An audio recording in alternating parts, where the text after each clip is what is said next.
Hello dear students, कैसे हो आप सब।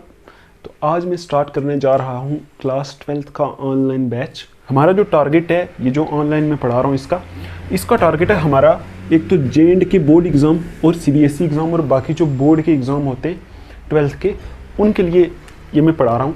क्योंकि जो नीट वाला और जो JEE वाले एग्ज़ाम होते हैं उनमें क्वेश्चंस ज़्यादा प्रैक्टिस करने पड़ते हैं, उनमें 2-3 चैप्टर मिक्स करके पढ़ाए जाते हैं। लेकिन ये उन लोगों के लिए है जिनको कुछ भी पता नहीं है, जिनका कोई उतना खतरनाक बेस नहीं है, जो बोर्ड्स की तैयारी कर रहे हैं उनके लिए है। और ऐसा नहीं कि इसमें आपको जो है सही से टॉपिक क्लियर नहीं कराया जाएगा, आपको टॉपिक क्लियर कराया जाएगा। तो आप अगर क्वेश्चंस वगैरह कर सकते हो तो ये टॉपिक सारे जो इस चैप्टर में या किसी भी चैप्टर में वो मैं पूरा 100% क्लियर करने की कोशिश करूँगा। तो आप क्वेश्चंस भी प्रैक्टिस कर सकते हो। कुछ क्वेश्चंस यहाँ मैं प्रीवियस ईयर नीट के भी डिस्कस करूँगा, ठीक है। तो ये हमारा ऐसे चलेगा। तो आज स्टार्ट कर रहे हैं हम 12th का जो फर्स्ट चैप्टर है सॉल्यूशंस, ठीक है। क्योंकि आपको पता है 12th में पहले 16 चैप्टर्स थे केमिस्ट्री में, तो अभी वहाँ से 6 चैप्टर हटा दिए गए। तो पहले हमारा फर्स्ट चैप्टर हुआ करता था सॉलिड स्टेट। तो आजकल हमारा जो फर्स्ट चैप्टर है इस साल वो क्या है, वो है सॉल्यूशंस, ठीक है।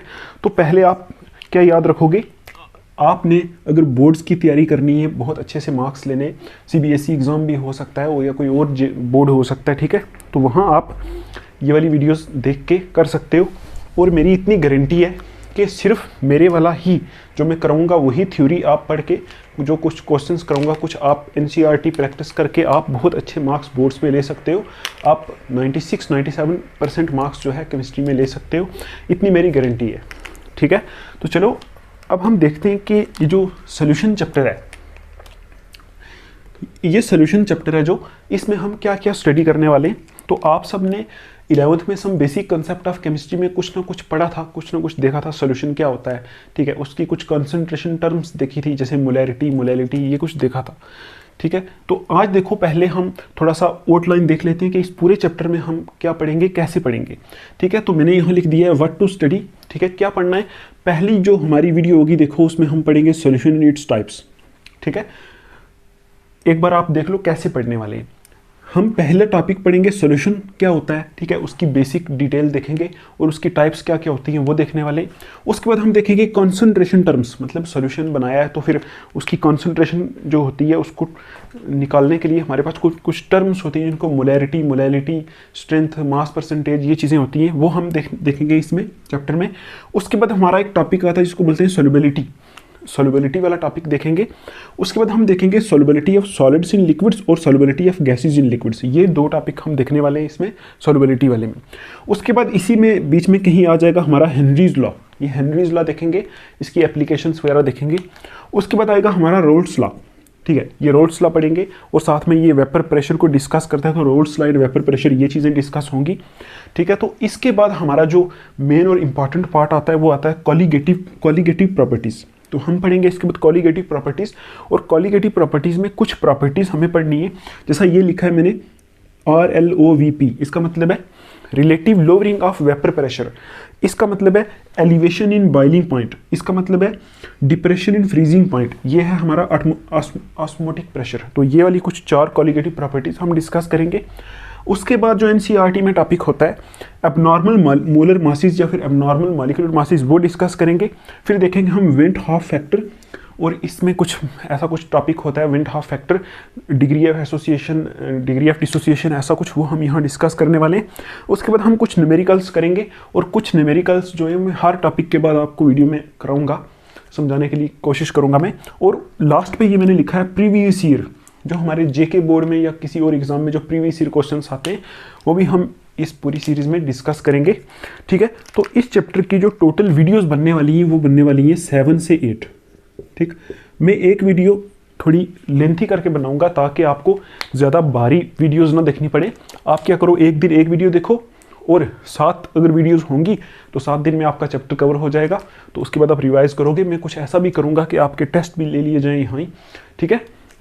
तो चलो स्टार्ट करते हैं फिर हमारा सॉल्यूशंस। और पहला टॉपिक है हमारा सॉल्यूशन क्या होता है और उसकी टाइप्स क्या होती हैं, उसको हम यहाँ लिखेंगे, डिस्कस करेंगे। इसको मैं एक बार सॉल्व कर लेता हूँ। ये जो वीडियोज़ हैं मैं अपनी तरफ से 100% कोशिश करने वाला हूँ कि आपको समझ आए, आपको कहीं और जाने की ज़रूरत ना पड़े, आपको सिर्फ यही थ्योरी पढ़ के कोई बुक पढ़ने की ज़रूरत ना पड़े, आपको एग्ज़ाम हो जाए। लेकिन आपको क्या करना है, कुछ चीज़ों का ध्यान रखना है, आपको पेशेंस रखना है, ठीक है। आपको क्या रखना है, पेशेंस, ठीक है।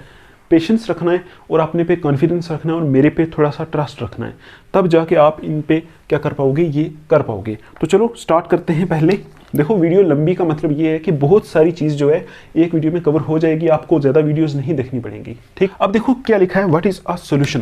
पहले हम यही देखेंगे कि सोल्यूशन होता क्या है, ठीक। आप देखो सोल्यूशन क्या होता है, सोल्यूशन क्या होता है। आप देखो कि आपने बचपन से सुना होगा कि हमने क्या कर दिया, मतलब सोल्यूशन बना दिया। आप बोलोगे नहीं, सोल्यूशन क्या होता है कि कोई दो चीज़ें क्या कर दो, मिक्स कर दो, सोल्यूशन बन जाता है, ठीक है। ऐसा आपने सुना होगा, आपने 11th क्लास में भी पढ़ा होगा, व्हाट इज़ सोल्यूशन, है ना, what is compound, what is mixture, तो आपको इतना तो पता होगा ही। तो देखो सोल्यूशन होता क्या है। सोल्यूशन अगर मैं अपनी लैंग्वेज में बोलूँ तो कुछ भी नहीं है, बस दो चीज़ों को मिक्स कर दो, बन गया सोल्यूशन, ठीक है। लेकिन जो सोल्यूशन होता है इसका मिक्सचर है। देखो ना, अगर दो चीज़ों को मिक्स कर दें तो क्या है, मिक्सचर बन गया, है ना। तो आप देखो सोल्यूशन क्या है, किस्म का मिक्सचर है, लेकिन वो थोड़ा सा मिक्सचर से अलग है, ठीक है। तो कैसा कैसा मिक्सचर है, आप देखो। चलो पहले हम इसकी डेफिनेशन देखते हैं, फिर उसको समझते हैं, फिर आगे हम आस्ता आस्ता चलते हैं, ठीक है। देखो व्हाट इज अ सॉल्यूशन, तो मैं यहां लिख देता हूं अ सॉल्यूशन, ठीक। आप लोग अपनी नोटबुक निकालो, एक अच्छी सी नोटबुक ले लो आप अपनी, तो उस पर क्या करो, यहाँ जो मैं लिखूंगा आप लिखना स्टार्ट करो। आपको जब चैप्टर खत्म होगा आपको खुद लगेगा कि हम कुछ ना कुछ सीख रहे हैं, हमें और कहीं पढ़ने की ज़रूरत नहीं है, ठीक है। तो आप देखो यहाँ मैंने लिखा है a solution is a homogeneous mixture. A solution is a homogeneous mixture, ठीक। A solution is a homogeneous mixture of two or मोर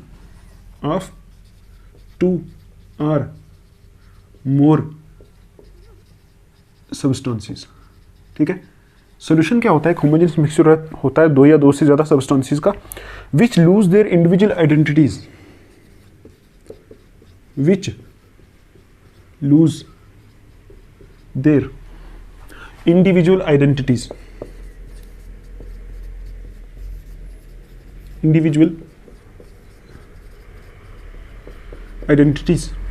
ठीक है, and cannot be separated by simple methods, and cannot be separated by simple methods,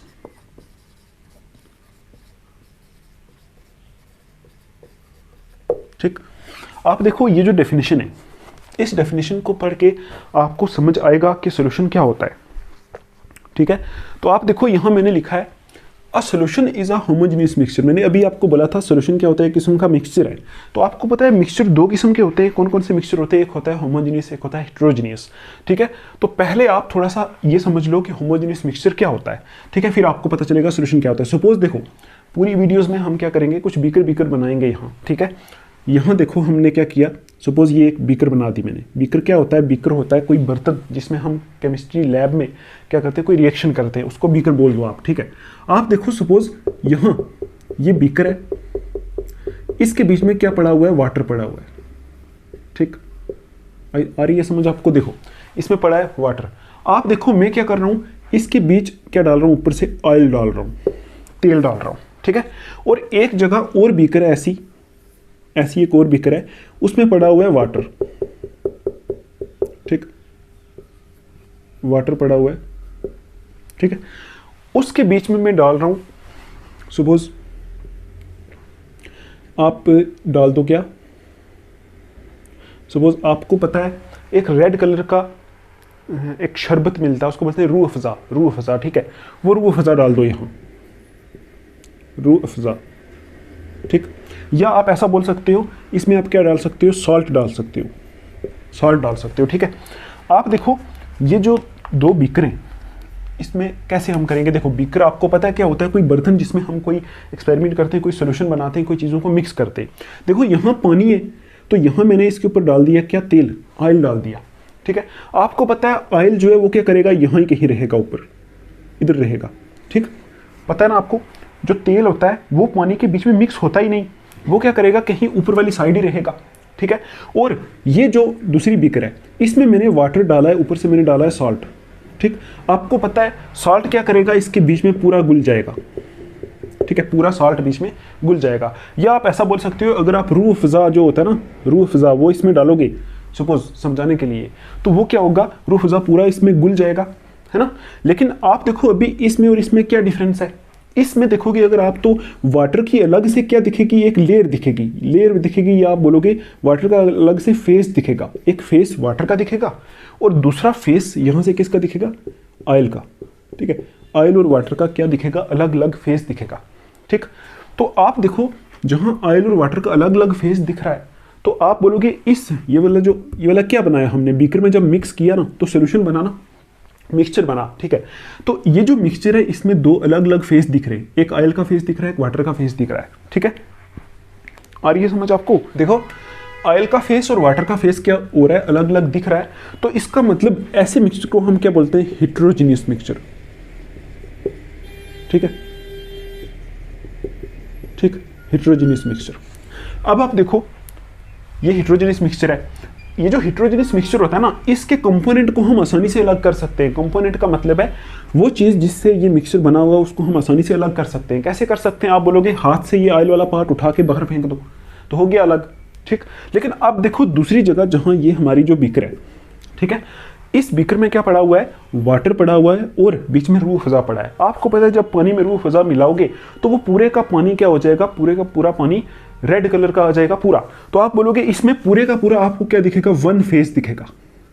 मतलब ऐसा नहीं लगने वाला आपको, ठीक है, ऐसा नहीं लगने वाला कि कोई चीज़ अलग पड़ी है, कोई चीज़ अलग पड़ी है, ऐसा नहीं होगा, पूरे का पूरा सेम दिखेगा। एक दूसरी आप ये भी बोल सकते हो, अगर इस पानी में सॉल्ट को मिलाओगे, नमक को मिलाओगे पानी में, तो वो नमक पूरे का पूरा क्या हो जाता है, पूरे का पूरा बीच में मिक्स हो जाता है। और ओवरऑल आपको पानी कैसा दिखता है, पानी आपको ऐसा दिखता है कि वो पूरे का पूरा क्या है, लिक्विड है, एक ही फेस है, एक ही लिक्विड है, ठीक है। या फिर रूह अफ़ज़ा के केस में भी क्या होता है, पूरे का पूरा पानी कैसा दिखता है, एक ही, ठीक है। तो अब आप देखो ये भी मिक्सचर है। देखो ना मिक्सचर क्या होता है, मिक्सचर का मतलब है दो चीज़ों को मिक्स किया। देखो ये जो मिक्सचर है, देखो इस मिक्सचर में हमने क्या कर दिया, पूरे का पूरा फेस कैसा दिख रहा है, एक ही। तो ऐसे मिक्सचर को बोलते हैं होमोजीनियस मिक्सचर, ठीक। ऐसे मिक्सचर को क्या बोलते हैं, होमोजीनियस मिक्सचर, ठीक। आप देखो, अब आप देखो यहां जो लिखा हुआ है, ये लिखा है सॉल्यूशन की डेफिनेशन, ठीक है। तो आप क्या बोलोगे, देखो अ solution is a homogeneous mixture. आप क्या बोलोगे, सॉल्यूशन क्या होता है, एक होमोजेनियस मिक्सचर होता है, ठीक है। होमोजेनियस मिक्सचर का मतलब आपको पता चल गया कैसा मिक्सचर, ऐसा मिक्सचर जिसमें पूरे का पूरा एक ही फेज होगा, मतलब या तो पूरे का पूरा लिक्विड दिखेगा, या पूरा सॉलिड दिखेगा, या पूरा गैस दिखेगा, ठीक।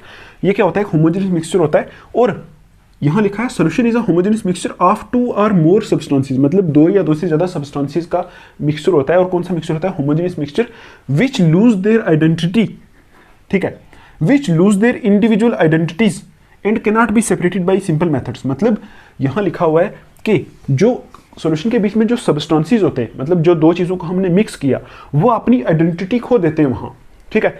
सपोज देखो मैं आपको यहाँ समझाऊं, अगर ये क्या एक होमोजेनियस मिक्सचर है, इसमें हमने क्या डाला था, सपोज सॉल्ट डाला था और वाटर डाला था। जब सॉल्ट और वाटर को मिक्स किया, अब सॉल्ट ने अपनी पहचान खो दी, वाटर ने अपनी पहचान खो दी, ठीक है। अब वाटर वाटर नहीं है, सॉल्ट सॉल्ट नहीं है, वो दोनों मिक्स होके क्या बना दिया उन्होंने, सोल्यूशन बना दिया। सोल्यूशन का मतलब है वाटर और सॉल्ट क्या हो गए, दोनों मिक्स हो गए और हमें कैसा पानी मिलेगा, सॉल्ट वाटर, है ना। अब देखो सॉल्ट सॉल्ट नहीं है उसमें, वाटर वाटर नहीं है, दोनों ने अपनी पहचान खो दी है, ठीक है। तो आप देखो क्या लिखा हुआ है यहाँ कि सोल्यूशन क्या होता है, एक होमोजेनियस मिक्सचर होता है, दो या दो से ज्यादा सब्सटेंसेस से बना होता है। और वो जो सब्सटेंसेस जो सोल्यूशन में होते वो अपनी पहचान क्या करते, खो देते, ठीक है, पहचान खो देते। और उन सब्सटेंसेस को हम आसानी से अलग नहीं कर सकते, ठीक है। वो जो सोल्यूशन के बीच में सब्सटेंसेस मिक्स कर दिए, हम उनको क्या कर सकते, आसानी से अलग नहीं कर सकते। जैसे मैं बोलूँ, आप देखो पानी के बीच में आपने रूह अफ़ज़ा डाल दिया ना, रूह अफ़ज़ा, उसको हम आसानी से अलग कर सकते हैं, नहीं कर सकते। तो अगर हम आसानी से चीज को अलग ना कर सके, ठीक है, ठीक है, तो उसको क्या बोलोगे, उसको बोलोगे आप क्या, सोल्यूशन, ठीक। अब आप देखो एक होता है सोल्यूशन और एक होता है कंपाउंड, ठीक। सोल्यूशन और कंपाउंड में डिफरेंस होता है, ठीक। आप देखो आप बोलोगे कंपाउंड कैसा होता है, सपोज कंपाउंड में बोल दूं एक C6H12O6, ठीक, ये कंपाउंड है। कंपाउंड और सोल्यूशन में क्या डिफरेंस है, आप बोलोगे जो सोल्यूशन होता है ना, उसमें जो दो चीजें आप मिक्स करते हो वो केमिकली कंबाइन नहीं करती है, ठीक है। उनमें जो केमिकल बॉन्ड से वो ब्रेक होती नहीं है, कुछ नया सब्सटेंस नहीं बनता है। नहीं तो अगर आप पानी में नमक डालोगे, अगर कुछ नया कंपाउंड बन जाए तो हो सकता है वो नया कंपाउंड जहरीला हो, तो हम पिए तो हमारा काम तमाम हो जाए, ठीक। तो आप क्या बोलोगे, सोल्यूशन के बीच में जो है वो क्या होता है, सोल्यूशन के बीच में कोई केमिकल बॉन्ड नहीं बनती है, मतलब कोई नया केमिकल सब्सटेंस नहीं बनता। लेकिन कंपाउंड कैसा होता है, कंपाउंड भी क्या होता है, किस्म का मिक्सचर ही है। कंपाउंड में अगर चीज़ों को, दो एलिमेंट को मिक्स करते हैं, लेकिन वो क्या करता है, उसमें केमिकल बॉन्ड्स बनती है, वो कुछ नया प्रोडक्ट बन जाता है। लेकिन सोल्यूशन में ऐसा कुछ नहीं होता है। सोल्यूशन में क्या होता है, नया केमिकल सब्सटेंस नहीं बनता है, रहता तो वही है, सिर्फ पार्शियल नॉर्मल इंटरेक्शंस होती है, केमिकल बॉन्ड्स ब्रेक होकर नया कुछ नहीं बनता। ये डिफरेंस होता है सोल्यूशन और कंपाउंड में, ठीक है। आप थोड़ा सा सोल्यूशन और कंपाउंड में डिफरेंस देख लेना, इंटरनेट पे देख लेना, ठीक है, क्योंकि यहाँ इसकी जरूरत नहीं है डिस्कस करने की। तो आप बोलो क्या होता है सोल्यूशन। सोल्यूशन होता है एक होमोजेनियस मिक्सचर, ठीक है, नॉर्मल होमोजेनियस मिक्सचर होता है, और दो या दो से ज़्यादा सब्सटेंसेस का बना होता है, ठीक है। और वो सब्सटेंसेस क्या करते हैं, अपनी आइडेंटिटी खो देते हैं, और उन सब्सटेंसेस को आसानी से अलग नहीं किया जा सकता, ठीक है। तो ये होती है हमारी सोल्यूशन की डेफिनेशन। अब आप देखो सोल्यूशन में क्या होता है कि देखो यहां लिखा है एवरी सोल्यूशन, ठीक, is made up of a solvent, ठीक है, एंड वन और मोर सॉल्यूट्स, ठीक। आप देखो जो दूसरी लाइन है ना, यहां से आपको क्या समझ आने वाला है। आप देखो यहां लिखा है कि हर एक सॉल्यूशन जो होता है, हर एक सॉल्यूशन वो किससे बना होता है, एक तो उसमें सॉल्वेंट होता है, ठीक है, एक सॉल्वेंट होता है, आप बचपन से पढ़ते आ रहे हो, ठीक है। किसी सॉल्यूशन में एक सॉल्वेंट होता है, और एक या एक से ज्यादा उसमें क्या हो सकते हैं, सॉल्यूट हो सकते हैं, ठीक है। तो आप अभी बोलोगे सपोज सॉल्यूशन में क्या होता है, एक तो सॉल्वेंट होता है, एक सॉल्यूट होता है, ठीक। तो अब हम ये समझ लेते हैं कि सॉल्वेंट क्या होता है, सॉल्यूट क्या होता है, ठीक है। चलो देखो यहां आप लिखो, यहां लिखो कि a solvent is that component, solvent is that component which is present, ठीक है, which is present in larger amount, ठीक है। और दूसरी डेफिनेशन आप लिखोगे अ सॉल्यूट is that component, ठीक है, विच इज प्रेजेंट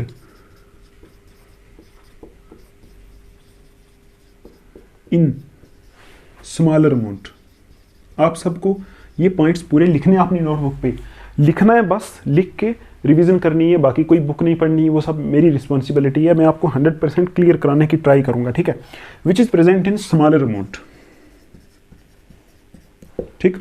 आप देखो यहां लिखा हुआ है a solvent is that component which is present in larger amount, यहां लिखा है लार्जर अमाउंट। देखो सोल्यूशन के अंदर क्या होता है, एक होता है सॉल्वेंट, एक होता है सॉल्यूट। तो सॉल्वेंट वो पार्ट होता है सोल्यूशन का, वो कंपोनेंट होता है। कंपोनेंट का मतलब पता है आपको, 12th पढ़ रहे हो आप। कंपोनेंट का मतलब है वो चीज जिससे सोल्यूशन बना है। तो किससे सोल्यूशन बनता है, सोल्यूशन में एक तो सॉल्वेंट होता है, एक या दो सॉल्यूट होते हैं, एक सॉल्यूट भी हो सकता है। तो आप देखो वो चीज जो सोल्यूशन के अंदर लार्जर अमाउंट में होती है उसको क्या बोलते हैं, सॉल्वेंट, ठीक। जो ज्यादा होती है सोल्यूशन में उसको क्या बोलते हैं, सॉल्वेंट। और वो कंपोनेंट जो सॉल्वेंट जो सोल्यूशन के अंदर स्मॉलर अमाउंट में होता है, ठीक है, यहाँ क्या लिखा है, स्मॉलर अमाउंट, ठीक है, ये समझ आपको। वो कंपोनेंट जो सोल्यूशन के अंदर क्या होता है, स्मॉलर अमाउंट में, उसको क्या बोलते हैं, उसको बोलते हैं ये सॉल्यूट, ठीक है। तो आप देखो अगर मैं बोलूं यहाँ सपोज ये हमारा जो सोल्यूशन अभी हमने देखा था, इसमें क्या पड़ा था, एक तो वाटर पड़ा था, एक थोड़ा सा इसमें क्या डाल दो, सॉल्ट डाल दो। आप देखो वाटर ज्यादा क्वांटिटी में होगा, ठीक। तो वाटर क्या हो गया, जो ज्यादा क्वांटिटी में होता है उसको क्या बोलते हैं, सॉल्वेंट। और सॉल्ट थोड़ा सा डालेंगे, हम थोड़ा सा डाल रहे हैं, तो जो कम डाला है वो सॉल्ट है, तो वो क्या चीज़ है यहाँ, सॉल्यूट है, ठीक। तो ऐसे करके हम देखते हैं कि सॉल्यूट क्या होता है और सॉल्वेंट क्या होता है, ठीक है। एक और पॉइंट आप लिखो, यहां लिखो सॉल्यूशन, यहां लिखो a solution in which water is solvent, ठीक है, is called aqueous solution, aqueous solution। आप देखो इस चैप्टर के अंदर बार बार aqueous solution टर्म आएगी। तो आप देखो ऐसा सोल्यूशन, देखो सॉल्वेंट बहुत किस्म के होते हैं, अभी मैं टाइप्स पढ़ाऊंगा आपको पता चलेगा। सॉल्वेंट हज़ारों किस्म के होते हैं, सॉल्वेंट गैस भी होती है, सॉल्वेंट लिक्विड भी, सॉल्वेंट सॉलिड भी होता है। तो आप देखोगे ऐसा solution in which water is solvent, ऐसा सोल्यूशन जिसमें वाटर को सॉल्वेंट के तौर पे यूज़ करते हैं, ऐसे सोल्यूशन को क्या बोलते हैं? aqueous solution. ठीक है, जहाँ वाटर सॉल्वेंट के तौर पे यूज़ हो गया उसको क्या बोलेंगे? aqueous solution. और एक और चीज़ आप ऐड कर लो, एक और आप ऐड कर लो कि अ सॉल्यूशन, ठीक है, in which only one solute is present, ठीक है, is called binary solution. Binary solution, ठीक है। ये आप देखो ऐसा सॉल्यूशन जिसमें सिर्फ एक सॉल्यूट प्रेजेंट होगा, ठीक है। यहां लिखा है a solution in which only one solute, सिर्फ एक ही सॉल्यूट प्रेजेंट होगा। देखो कैसे हो सकता है, आपको आप ऐसा समझ सकते हो, दो सॉल्यूट कैसे प्रेजेंट हो सकते हैं। देखो सपोज हम बनाते हैं नींबू पानी, ठीक है, मैं बोल रहा हूँ एक बड़ी बकेट क्या होती है नींबू पानी की हम बनाएं, तो उसमें क्या डालेंगे? हम एक नमक डालेंगे। तो आप देखो जो बड़ी बकेट है वो क्या है, उसमें जो पानी है वो क्या चीज़ है? वो सॉल्वेंट है, ठीक। हमने नमक डाला तो सॉल्यूट 1 हो गया। उसके बाद हम क्या डालते हैं? उसमें चीनी भी डालते हैं तो सॉल्यूट 2 हो गया। दो सॉल्यूट मिक्स हो गए, हम क्या करते हैं? ऊपर से नींबू डालते हैं तो सॉल्यूट 3 हो गए, ठीक। तो आप देखो 1 सॉल्यूट भी हो सकता है, 2 सॉल्यूट भी हो सकता है, 3 सॉल्यूट भी डिजॉल्व हो सकते हैं किसी सॉल्वेंट में। आप देखो बाइनरी का मतलब क्या होता है? बाइनरी का मतलब होता है दो कंपोनेंट, दो, ठीक है। तो आप देखो ऐसा सॉल्यूशन जिसमें एक ही सॉल्यूट होगा तो उसमें टोटल नंबर ऑफ कंपोनेंट्स कितने होंगे? सॉल्यूट एक है तो सॉल्यूशन तो तब बनेगा ना अगर उसमें सॉल्वेंट भी होगा। तो आप बोलोगे उसमें सॉल्वेंट भी है और एक सॉल्यूट है तो टोटल नंबर ऑफ कंपोनेंट्स हो गए 2, ठीक। तो अगर किसी सॉल्यूशन में 2 कंपोनेंट्स हैं तो उसको क्या बोलोगे? Binary solution. और ये जो हमारा चैप्टर है 12th क्लास में, इसमें हम जो सॉल्यूशंस डिस्कस करेंगे वो सारे बाइनरी ही होंगे। हम इसमें ज़्यादातर कौन से सॉल्यूशन डिस्कस करेंगे? बाइनरी सॉल्यूशंस, ठीक है। ऐसे सॉल्यूशन डिस्कस करेंगे जिसमें सिर्फ 2 कंपोनेंट होंगे, एक सॉल्वेंट होगा, एक सॉल्यूट होगा, ठीक है। तो आई होप आपको ये समझ में आया होगा, ठीक है। क्या क्या पढ़ा हमने? सॉल्यूशन क्या होता है? होमोजेनियस मिक्सचर, ठीक। होमोजेनियस मिक्सचर होता है, 2 या 2 से ज़्यादा सब्सटेंसेस से बना होता है। जब उनको मिक्स करते हैं अपनी आइडेंटिटी लॉस कर देते हैं और आसानी से उनको सेपरेट नहीं किया जा सकता, ठीक है। सॉल्यूशन में क्या होता है? एक सॉल्वेंट होता है, एक सॉल्यूट होता है, ठीक है। उसके बाद क्या लिखा है यहाँ? जो लार्जर क्वांटिटी में होता है उसको सॉल्वेंट बोलते हैं, जो कम क्वांटिटी में होता है उसको क्या बोलते हैं? सॉल्यूट। और जिस सॉल्यूशन में वाटर सॉल्वेंट के तौर पे यूज होता है उसको क्या बोलते हैं? Aqueous solution. और जिस सॉल्यूशन में एक ही सॉल्यूट होता है और एक सॉल्वेंट होता है उस सॉल्यूशन को क्या बोलते हैं? Binary solution. तो आई होप आपको ये बेसिक थोड़ा सा समझ में आया होगा। तो अभी हम चलते हैं टाइप्स ऑफ सॉल्यूशन के ऊपर। चलो अभी देखते हैं टाइप्स ऑफ सॉल्यूशन, ठीक। तो मैं यहाँ लिख रहा हूँ टाइप्स ऑफ सॉल्यूशन में एक पॉइंट आप ऐड करो पहले। A solution can be, solution की कितनी किस्में हो सकती हैं, ठीक है। कितनी किस्में हो सकती हैं? बहुत किस्में हो सकती हैं, ठीक है। तो कैसे देखेंगे? आप लिखो, पॉइंट लिखो, a solution can be, a solution can be, क्या हो सकता है? सॉल्यूशन सॉलिड हो सकता है, लिक्विड हो सकता है, ठीक है, और अ गैस, गैस भी हो सकता है। एक सॉल्यूशन सॉलिड भी हो सकता है, लिक्विड भी हो सकता है, गैस भी हो सकता है, ठीक है। डिपेंडिंग अपॉन, डिपेंडिंग किस पे डिपेंड करके हो सकता है? Depending upon the physical state of solvent, depending upon the physical. आपको सॉन्ग्स आते हैं? कोई सॉन्ग सुना दो। चलो आप लोग ये सुनाएं कैसे? आप एक काम करो, आप कमेंट में सॉन्ग लिख दो, ठीक है। Solution can, a solution can be, ठीक है। सॉल्यूशन क्या हो सकता है? सॉलिड हो सकता है, लिक्विड हो सकता है या फिर गैस हो सकता है, depending upon the physical state of, physical state of the solvent. पढ़ाई करो, ठीक है। उसके बाद सही से पढ़ो, उसके बाद मजे करो, tension free. A solution can be, क्या क्या हो सकता है? सॉल्यूशन सॉलिड हो सकता है, लिक्विड हो सकता है या फिर गैस हो सकता है, depending upon the physical state of the solvent. Depend किसके ऊपर करता है? सॉल्वेंट की फिजिकल स्टेट के ऊपर। तो आप क्या बोलोगे? देखो यहां लिखा है solution can be solid, liquid. Solution solid भी हो सकता है, सॉल्यूशन लिक्विड भी हो सकता है, सॉल्यूशन क्या भी हो सकता है?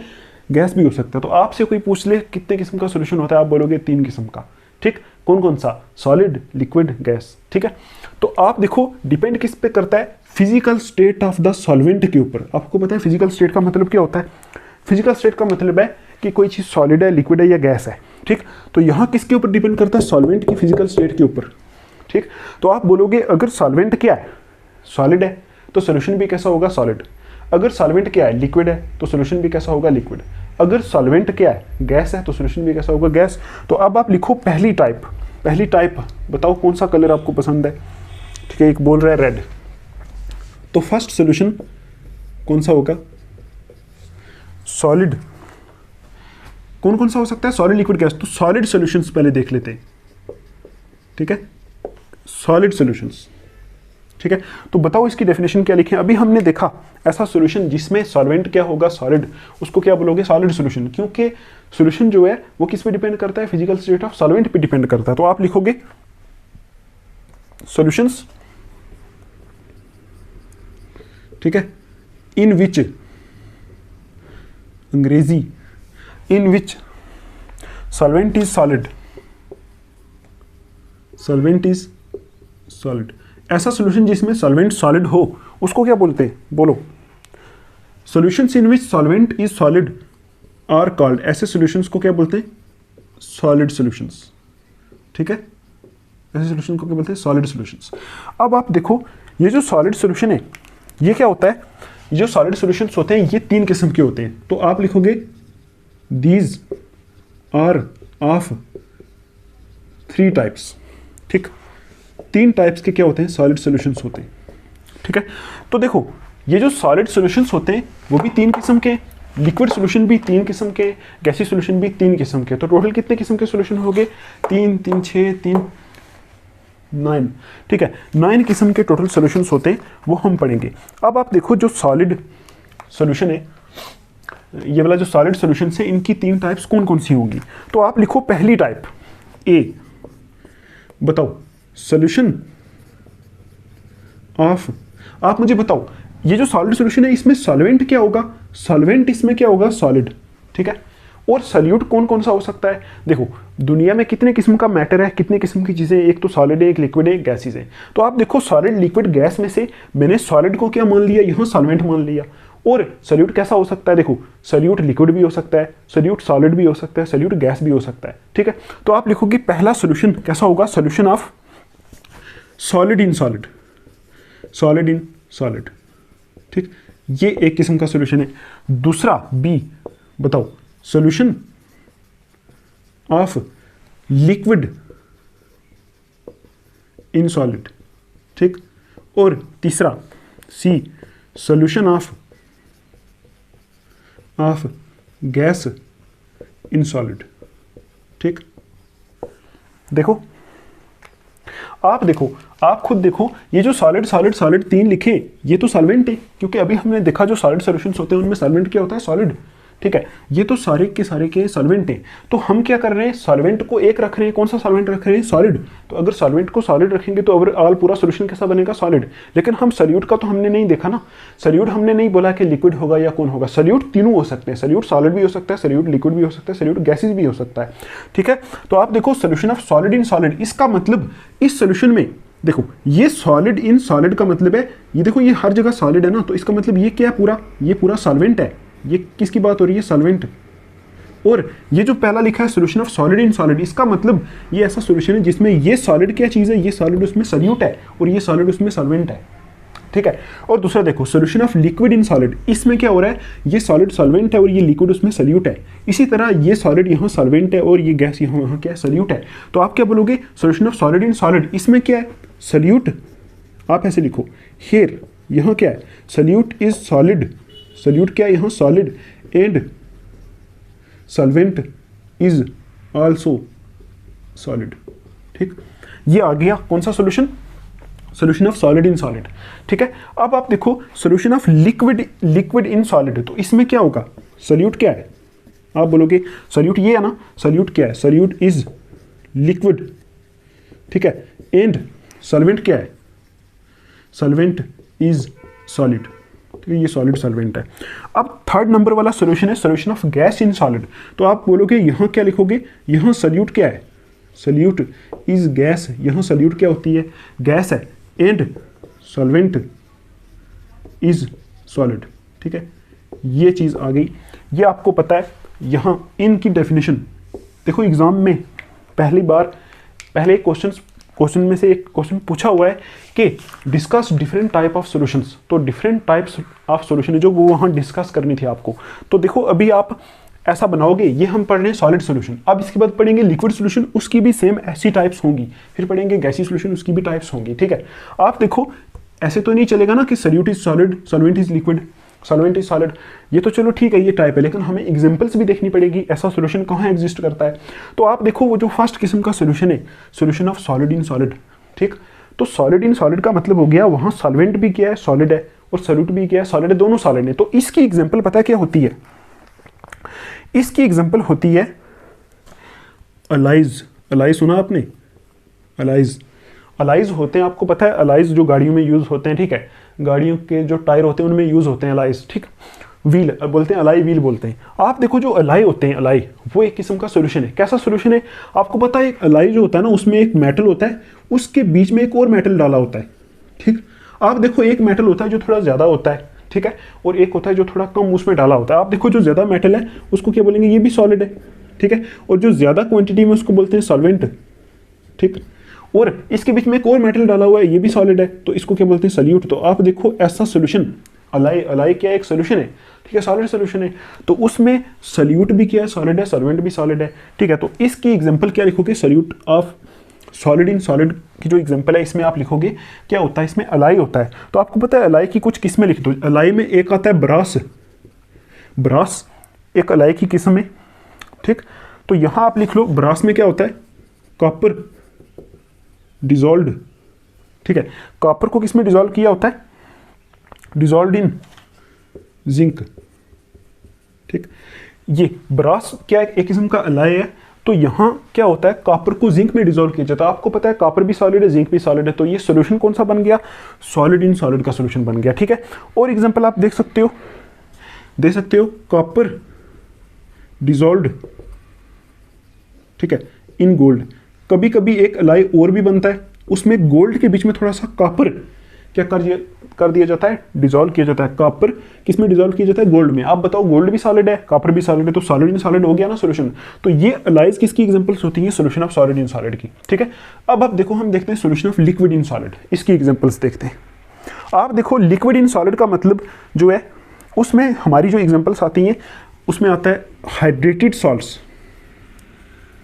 Hydrated example, hydrated salts. देखो हाइड्रेटेड सॉल्ट्स का मतलब क्या होता है, हाइड्रेटेड सॉल्ट्स होता है ऐसे सॉल्ट जिसमें कुछ ना कुछ क्वांटिटी ऑफ वाटर होता है। तो आप बोलोगे सपोज अगर मैं यहाँ बना दूँ, देखो मैं यहाँ क्या बना रहा हूँ, हाइड्रेटेड सॉल्ट बना रहा हूँ, यहाँ कोई थोड़ा सा सॉल्ट है। ठीक है, आपको पता है केमिस्ट्री में बहुत किस्म के सॉल्ट होते हैं। ठीक है, होते हैं ना बहुत किस्म के सॉल्ट, तो उनमें कुछ सॉल्ट आपने देखे होंगे, उनके साथ ऐसे होता है 6H2O ऐसे करके कुछ वाटर के मॉलिक्यूल्स होते हैं। आप देखो सॉल्ट तो बहुत बड़ा होगा, सॉल्ट की क्वांटिटी ज़्यादा होगी, तो सॉल्ट क्या होता है, सॉलिड। तो ये सॉलिड है, उसके बीच में कुछ ना कुछ वाटर पड़ा होगा। ठीक है, कुछ ना कुछ वाटर पड़ा होगा, तभी उसको बोलते हैं हाइड्रेटेड सॉल्ट। हाइड्रेटेड का मतलब होता है वाटर। तो इस सॉल्ट के बीच में कुछ ना कुछ नमी होगी, नमी। ठीक है, नमी आपको दिखेगी। अब देखो ज़्यादातर क्वांटिटी में क्या है, सॉल्ट, वो क्या है, सॉलिड, और वो जो नमी है वो क्या है, वाटर, वो क्या है, लिक्विड। तो आप बोलोगे ना ये क्या है, solution of liquid in solid है। इसमें सॉलिड क्या चीज़ है, सॉल्वेंट, क्योंकि सॉल्ट की क्वांटिटी ज़्यादा है। ठीक है, सॉल्ट की क्वांटिटी ज़्यादा है, तो ये क्या है, सॉल्ट क्या है, सॉल्वेंट। तो जिसकी क्वांटिटी ज़्यादा होती है उसी को सॉल्वेंट बोलते हैं। तो ऊपर से जो लिक्विड है, ठीक है, वो क्या चीज़ है, पानी, वाटर। तो इसलिए इसको बोल दिया हाइड्रेटेड सॉल्ट्स जो होते हैं वो किसकी एग्जांपल है, solution of liquid in solid. आप देखो तीनों केस में सॉलिड क्या चीज़ है, सॉल्वेंट है। तो आप देखो, आपने अगर कोई हाइड्रेटेड सॉल्ट देखा हो, आप ऐसा देख सकते हो जो हमारे घर में नमक होता है ना, उसमें आप 5-6 ड्रॉप पानी के डाल दो पूरे डब्बे में, तो वो नमक के बीच में थोड़ा सा पानी पानी आ जाएगा, ऐसे नमी वाला नमक हो जाएगा। तो आप देखो उसमें आप बोलोगे ज़्यादा क्वांटिटी में क्या है, नमक, और कम क्वांटिटी में क्या पड़ा है, वाटर। तो आप बोलोगे ज़्यादा क्वांटिटी में वो क्या है, सॉल्वेंट, और जो कम क्वांटिटी में वो क्या है, लिक्विड। तो कैसा सोल्यूशन हो गया, लिक्विड इन सॉलिड। तो इस सोल्यूशन में भी क्या है, सॉलिड सॉल्वेंट है, तो ओवरऑल सोल्यूशन कैसा है, ओवरऑल पूरा हमें सॉलिड दिखता है, ठीक है। तो यहाँ क्या आ जाते हैं, हाइड्रेटेड सॉल्ट, और इसकी एग्जांपल एक और होती है, उसको बोलते हैं sodium amalgam. Sodium amalgam, sodium amalgam. ये जो सोडियम अमेलगम होता है ना, अमेलगम बोलते हैं मरकरी को। तो आपको पता है मरकरी क्या होती है, लिक्विड, और सोडियम क्या होता है, सॉलिड। तो मरकरी और लिक्विड का ऐसी मिक्सचर एक होता है, कंपाउंड होता है, ठीक है, उसको बोलते हैं सोडियम अमेलगम। तो उसमें क्या होता है, सोडियम के बीच में थोड़ा थोड़ा क्या दिखती है, मरकरी दिखती है। तो मरकरी क्या है, लिक्विड, सोडियम क्या है, सॉलिड। तो आप क्या बोलोगे, मरकरी कम में तो मरकरी क्या होगी, सॉल्यूट, और सोडियम क्या होगा, ज़्यादा होगा तो उसको क्या बोलेंगे, सोडियम सॉल्वेंट है। तो सॉल्यूशन पूरा कैसा दिखेगा, पूरे का पूरा सॉलिड दिखेगा। जैसे अलाइज पूरे कैसे दिखते हैं, पूरे के पूरे सॉलिड दिखते हैं। तो यहाँ इसकी एग्जांपल आ जाएगी कौन सी, हाइड्रेटेड सॉल्ट और सोडियम अमेलगम। अब आप देखो ये जो है solution of gas in solid, ये ऐसा सोल्यूशन है जिसमें गैस को कहाँ डिसॉल्व किया होता है, सॉलिड के अंदर। तो आप देखो इसकी एग्जांपल क्या होती है, इसकी एग्जांपल होती है डिसॉल्व्ड गैसेस इन मिनरल्स। जो मिनरल्स होते हैं हमारे, मिनरल्स ऐसी चीज़ें होती हैं जो ज़मीन के नीचे से मिलती हैं, ठीक है। उनमें कभी कभी ऐसा देखा गया है कि मिनरल्स बहुत बड़े होते हैं, जो उनके बीच में कुछ ना कुछ गैसेस क्या होती है, डिसॉल्व होती हैं। इसमें आता है जैसे H2 गैस होती है, कहाँ, इन पैलेडियम। आपको पता है H2 हाइड्रोजन गैस है। ये जब पैलेडियम को निकाला जाता है, पैलेडियम के बीच में H2 गैस डिसॉल्व होती है। अब आपको पता है पैलेडियम बड़ा होगा, सॉलिड होगा, उसके बीच में थोड़ी सी गैस होगी, तो जो ज़्यादा क्वांटिटी में होगा वो क्या है, सॉल्वेंट। तो यहाँ पैलेडियम सॉल्वेंट है और ये गैस क्या है, सॉल्यूट है। तो ये 3 किस्म के कौन से सोल्यूशन होते हैं, सॉलिड सोल्यूशंस, ठीक। अब आप लिखोगे यहाँ ही लिक्विड सोल्यूशंस। अभी आपको सब समझ में आ जाएगा। देखो कौन सा सोल्यूशन, लिक्विड सोल्यूशंस, ठीक, लिक्विड सॉल्यूशंस, ठीक है। आप अभी क्या करो, इसी डेफिनेशन को यहां लिखोगे, लेकिन मैं शॉर्ट लिख रहा हूं अभी। लिक्विड सॉल्यूशंस का मतलब है सॉल्यूशंस, बताओ, सॉल्यूशंस इन विच सॉल्वेंट क्या होगा, यहां सॉल्वेंट इज लिक्विड, ठीक। लिक्विड सॉल्यूशंस कौन से होते हैं, ऐसे सॉल्यूशन जिनमें सॉल्वेंट क्या होता है, लिक्विड, ठीक है। इसी वैसे ही लिखा था ना, सॉलिड सॉल्यूशंस ऐसे सॉल्यूशन होते हैं जिसमें सॉल्वेंट क्या होता है, सॉलिड। तो हमने देखा था सॉल्यूशन की टाइप्स किस पे डिपेंड करती हैं, फिजिकल स्टेट ऑफ सॉल्वेंट के ऊपर। ये ना फिजिकल स्टेट ऑफ सॉल्वेंट, उसके ऊपर डिपेंड करती हैं। तो आप देखो अगर सॉल्वेंट क्या होगा, लिक्विड होगा, तो सॉल्यूशन कैसा होगा, सॉल्यूशन भी कैसा होगा, लिक्विड होगा। तो आपको पता है हर एक टाइप के सॉल्यूशन जो होते हैं उनकी क्या होती है, 3 टाइप्स होती है। तो आप देखो इसकी भी 3 टाइप होंगी। तो कैसी टाइप्स होंगी, पहला होगा ऐसा होगा सॉल्यूशन, इसमें सॉल्वेंट क्या है, लिक्विड, तो इस जगह हर जगह क्या आएगा, लिक्विड। तो पहला होगा solution of solid in liquid, ठीक, एक ये आ जाएगा। उसके बाद क्या होगा, solution of liquid in liquid, ठीक। और तीसरी टाइप क्या आ जाएगी, solution of gas in liquid, ठीक है। ये 3 किस्म के सॉल्यूशन आ जाएंगे, कौन से, लिक्विड सॉल्यूशंस। देखो तीनों में सॉल्वेंट क्या चीज़ है, ये क्या है, लिक्विड। तीनों में सॉल्वेंट लिक्विड है, और सॉल्यूट क्या है, सॉल्यूट सॉलिड भी है, लिक्विड भी है, गैस भी है, तीनों सॉल्यूट है, ठीक है। अब आप देखो यहां आप खुद लिख सकते हो solution of solid in liquid, यहां क्या होगा, हियर, बताओ ये सॉलिड क्या है, यहां सॉल्यूट है, तो आप लिखोगे यहां सॉलिड क्या है, इज सॉल्यूट, एंड सॉल्वेंट क्या है, लिक्विड इज सॉल्वेंट, लिख सकते हैं। इसी तरह आप देखो जो बाकी वाले सॉल्यूशन है उनमें भी आप लिख सकते हो, यहाँ ये लिक्विड क्या चीज़ है, लिक्विड यहाँ सॉल्यूट है और लिक्विड ही सॉल्वेंट है, और यहाँ गैस क्या है, सॉल्यूट है और लिक्विड क्या चीज़ है, यहाँ सॉल्वेंट है।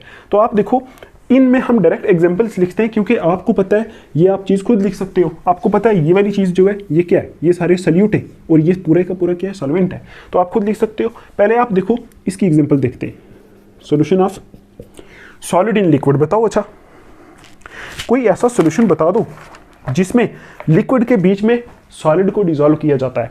आप बोलोगे लिक्विड के बीच में सॉलिड, लिक्विड हो गया वाटर और सॉलिड क्या हो गया, सॉलिड क्या हो गया, वाटर में नमक डालते हैं, नमक सॉलिड होता है, वाटर में चीनी डालते हैं तो चीनी क्या होती है, सॉलिड, वाटर क्या होता है, लिक्विड। तो आप बताओ वाटर में ऐसा तो नहीं ना होता कि पूरे का पूरा पैकेट डाल देते हैं, वाटर में थोड़ा सा नमक डालते हैं जब यूज़ के लिए सोल्यूशन बनाना होता है, यूज़ करने के लिए, ठीक है। और इसी तरह चीनी वाला सोल्यूशन जो बनाते हैं वाटर में चीनी डालते हैं। तो बड़ी बाल्टी पानी की ले लो, उसमें चीनी का एक पैकेट डाल दो, तो ज़्यादा क्या है, वाटर, तो वो क्या है, सॉल्वेंट, तो वाटर क्या है, लिक्विड, तो यहाँ और जो चीनी ऊपर से डाली वो क्या चीज़ है, सॉल्यूट। तो आप क्या बोलोगे यहाँ, सॉलिड इन लिक्विड, जहाँ सॉलिड को किस में डाला गया, लिक्विड में, तो आप बोलोगे यहाँ क्या होता है, सॉल्यूशन ऑफ सॉल्ट या फिर शुगर, ऐसा भी लिख सकते हो, solution of salt in water या फिर solution of sugar in water, चीनी या नमक को पानी में डाल दो, ठीक है, तो वो कैसा सॉल्यूशन बन जाता है, सॉल्ट लिक्विड और वाटर क्या है, सॉल्वेंट। तो वाटर क्या चीज़ है यहाँ, लिक्विड, और सॉरी कुछ गलत ना बोल दिया, ठीक है, सॉल्ट पता है आपको, सॉल्ट क्या होता है, सॉलिड, सॉल्ट या शुगर क्या होता है, सॉलिड, और वाटर क्या होता है, लिक्विड। तो सॉलिड को किस में डाल रहे हैं, लिक्विड में, तो वही सॉल्यूशन बना रहे हैं ना, सॉलिड को लिक्विड में डालेंगे, ठीक है। तो ऐसा सॉल्यूशन यहाँ एग्जांपल आ जाएगी। अब देखो solution of liquid in liquid, यहाँ सॉल्यूट भी लिक्विड है, सॉल्वेंट भी लिक्विड है, दोनों पानी जैसे हैं। तो इसमें आपको पता है जो क्या होते हैं, ज़्यादा कॉन्सेंट्रेटेड जो एल्कोहल्स मिलते हैं ना, विस्की वगैरह, तो उनमें पता है क्या करते हैं लोग, उनको कैसे पीते हैं, आपने कभी पीना नहीं है, ठीक, लोग उनको कैसे पीते हैं कि उसमें थोड़ा सा पानी मिक्स कर देते हैं। तो आप देखो जब हम उस एल्कोहल में पानी मिक्स करेंगे तो एल्कोहल भी लिक्विड, वाटर भी लिक्विड, ठीक है, तो दोनों लिक्विड। तो इसकी एग्जांपल क्या आ जाएगी, एग्जांपल आ जाएगी solution of ethanol in water, solution of ethanol in water. देखो इथेनॉल इन वाटर का जो सॉल्यूशन होगा वो कैसा सॉल्यूशन होगा, होमोजीनियस होगा, तो ओवरऑल पूरा लिक्विड ही दिखेगा ना। ये सारे जितने भी किस्म के सॉल्यूशन हम पढ़ रहे हैं सारे के सारे होमोजीनियस हैं, सब के सब में ओवरऑल कैसा दिखता है, एक ही जैसा दिखता है, ठीक। तो यहाँ लिख सकते हो आप solution of ethanol in water, ethanol आप देखो इथेनॉल भी क्या है, लिक्विड, और वाटर भी क्या है, लिक्विड, दोनों लिक्विड है। तो ऐसे सॉल्यूशन को आप क्या बोल सकते हो, solution of liquid in liquid. इसमें आप solution of methanol in water भी लिख सकते हो, क्योंकि मिथेनॉल भी क्या एक अल्कोहल है, वो भी लिक्विड है, वो वाटर में लिख सकते हो, ठीक। अब देखो solution of gas in liquid, solution of gas in liquid है ना, जो इसमें क्या होता है कि जो गैस है वो क्या होती है, सॉल्यूट, और सॉल्वेंट क्या होता है, लिक्विड। आपको समझ आ रहा है, देखो सॉल्वेंट है लिक्विड, सॉल्वेंट क्या चीज़ है, लिक्विड, और गैस क्या चीज़ है, सॉल्यूट, ठीक है। तो आप क्या करोगे, इस केस में आपने लिक्विड को क्या लेना है, सॉल्वेंट, तो सॉल्यूट किसको लेना है, गैस को। तो आपने देखा होगा यहाँ इस केस में आप ये लिख लो, सोडा वाटर देखा है, सोडा वाटर, ठीक है। कोल्ड ड्रिंक जो होता है ना, आप देखो कोल्ड ड्रिंक जो होता है, कोल्ड ड्रिंक, जब कोल्ड ड्रिंक की बॉटल को हम क्या करते हैं, ओपन करते हैं ना, तो वहाँ से गैस निकलती है। तो आप देखो उस कोल्ड ड्रिंक की वाटर में ज़्यादातर क्वांटिटी में क्या होता है, पानी, तो वो क्या हो गया, लिक्विड, तो वो क्या हो गया, सॉल्वेंट।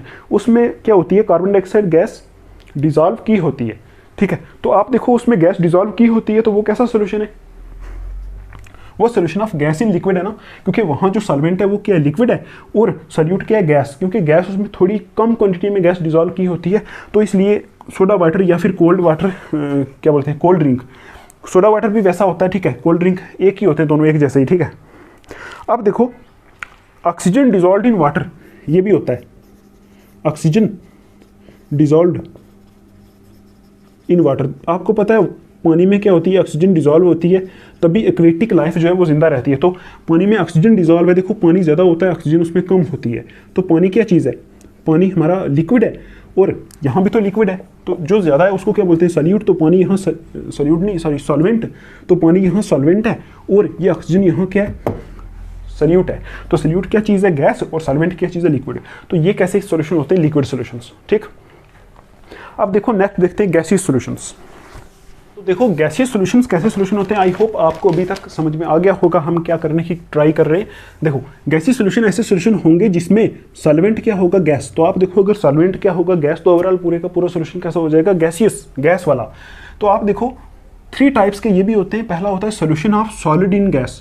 देखो मैंने आपको बताया ये चीज़ें क्या हैं, सॉल्यूट है, ठीक है, और ये सारी चीज़ें क्या हैं, सॉल्वेंट हैं। तो आपको पता है इसमें आपको मैंने एक बार पहले भी बताया कि सॉल्यूट और सॉल्वेंट जो है, ठीक है, उसमें हम अगर सिर्फ सॉल्वेंट को हम फिक्स करके बोल दे कि वो गैस है तो सॉल्यूशन क्या हो जाएगा, गैस। लेकिन सॉल्यूट को फिक्स नहीं किया, सॉल्यूट क्या हो सकता है, सॉलिड भी हो सकता है, लिक्विड भी हो सकता है, गैस भी। तो उसी बेस पे हमने लिखा है solution of solid in gas. यहाँ ऐसा सॉल्यूशन जिसमें गैस में हमने क्या डिजॉल्व किया है, सॉलिड, तो सॉलिड सॉल्यूट है, तो गैस क्या चीज़ है, सॉल्वेंट है। इसी तरह यहाँ लिक्विड सॉल्यूट है और सॉल्वेंट गैस है, यहाँ गैस क्या है, सॉल्यूट है, और गैस ही क्या है, सॉल्वेंट है।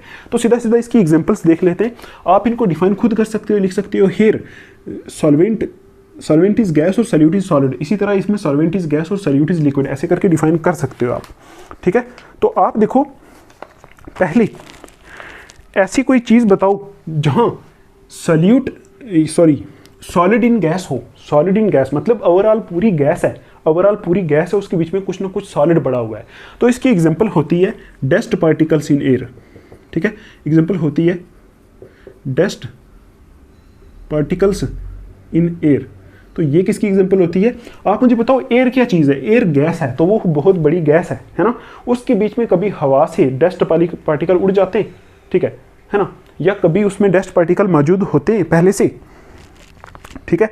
तो आप बताओ वो जो डस्ट पार्टिकल हैं छोटे छोटे सॉलिड से, ठीक है, छोटे छोटे सॉलिड से, और वो दिखते नहीं है हमें, वो ओवरऑल हवा के बीच में डस्ट पार्टिकल मिक्स होकर ओवरऑल एक होमोजेनियस मिक्सचर बनाते हैं, ठीक।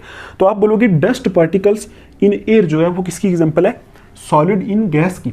देखो ना, हवा क्या चीज़ है? गैस, और ज़्यादा क्वांटिटी में तो ये क्या हुई? गैस सॉल्वेंट हो गई। देखो ना, ज़्यादा क्वांटिटी में जो होता है उसी को सॉल्वेंट बोलते हैं। तो हवा गैस है तो सॉल्वेंट हो गई, और डस्ट पार्टिकल छोटे छोटे पार्टिकल होते हैं डस्ट के, वो क्या होते हैं? सॉलिड। तो हो गया ना सॉलिड इन गैस, ठीक। आप देखो हवा में इतने ज़्यादा डस्ट पार्टिकल तो होते नहीं, हवा की क्वांटिटी ज़्यादा होती है, डस्ट पार्टिकल की क्वांटिटी कम होती है, ठीक है। तो ये हो गया ऐसा solution, dust particles in air, ठीक। उसके बाद इसमें एक और भी एग्जाम्पल आती है आयोडीन वेपर्स इन एयर, ये भी आप लिख सकते हो आयोडीन वेपर्स इन एयर, ये भी इस टाइप के सोल्यूशन की एग्जांपल है, ठीक है। अब देखो solution of liquid in gas, ऐसा है जहां हम क्या करते हैं, लिक्विड जो पड़ा होता है वो किस में होता है? गैस में। तो इसमें एग्जांपल जो आती है हमारी वो आप लिख सकते हो, आपको पता है water vapours, water vapours in air. देखो वाटर वेपर क्या है? वाटर वेपर एक किस्म का लिक्विड है। तो आपको पता है समुद्रों में से, दरियाओं में से पानी उड़ता है तो वाटर वेपर बनते रहते हैं। तो ऊपर क्या है? हवा। तो हवा बहुत ज़्यादा, उसमें थोड़ा सा कम क्वांटिटी में वाटर वेपर प्रेजेंट होते हैं, ठीक है।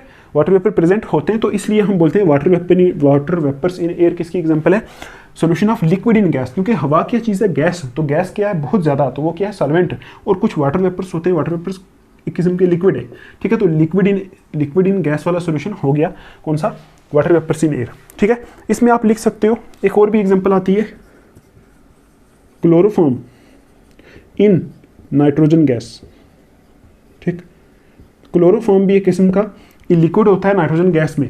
तो ओवरऑल नाइट्रोजन गैस है, उसके बीच में थोड़ा सा क्लोरोफॉर्म डालेंगे तो ये लिक्विड और वो गैस, ये भी इस किस्म का सोल्यूशन बन जाता है। अब आप देखो गैस इन गैस का सोल्यूशन, ऐसा कोई सोल्यूशन बताओ जिसमें गैस में प्रेजेंट हो। तो आप देखो, आपको पता है हवा जो होती है वो मिक्सचर ऑफ गैसेस है, बहुत सारी गैसेस का मिक्सचर है। उसमें क्या होता है? नाइट्रोजन भी होता है, ठीक है। नाइट्रोजन कुछ 78% होता है हवा में, ठीक। तो नाइट्रोजन होता है, उसमें ऑक्सीजन भी होता है, उसमें कार्बन डाइऑक्साइड भी होता है। आप देखो एक की क्वांटिटी ज़्यादा है तो वो किसका काम करेगी? है क्या? ये गैस है, ठीक। और दूसरी भी प्रेजेंट है, यहाँ ऑक्सीजन भी प्रेजेंट है, वो भी गैस है, कार्बन डाइऑक्साइड भी प्रेजेंट है, वो भी गैस है। तो आप देखो ये भी तो इसके साथ मिक्स है। कम क्वांटिटी में कौन है? Oxygen, carbon dioxide. और ज़्यादा क्वांटिटी में कौन है? नाइट्रोजन। तो आप क्या बोलोगे? जो ज़्यादा क्वांटिटी में गैस है तो वो क्या है? सॉल्वेंट। और कम क्वांटिटी में ये भी क्या है? गैसेज हैं, तो ये क्या है? सॉल्यूट। तो आप बोलोगे एयर इसकी एग्जांपल है। एयर किसकी एग्जांपल है? Solution of gas in gas की, ठीक। ऐसा सोल्यूशन जहां गैस में प्रेजेंट होता है उसकी एग्जांपल है हमारी एयर, ठीक है। तो एयर जो होता है mixture of nitrogen, oxygen and other gases होता है।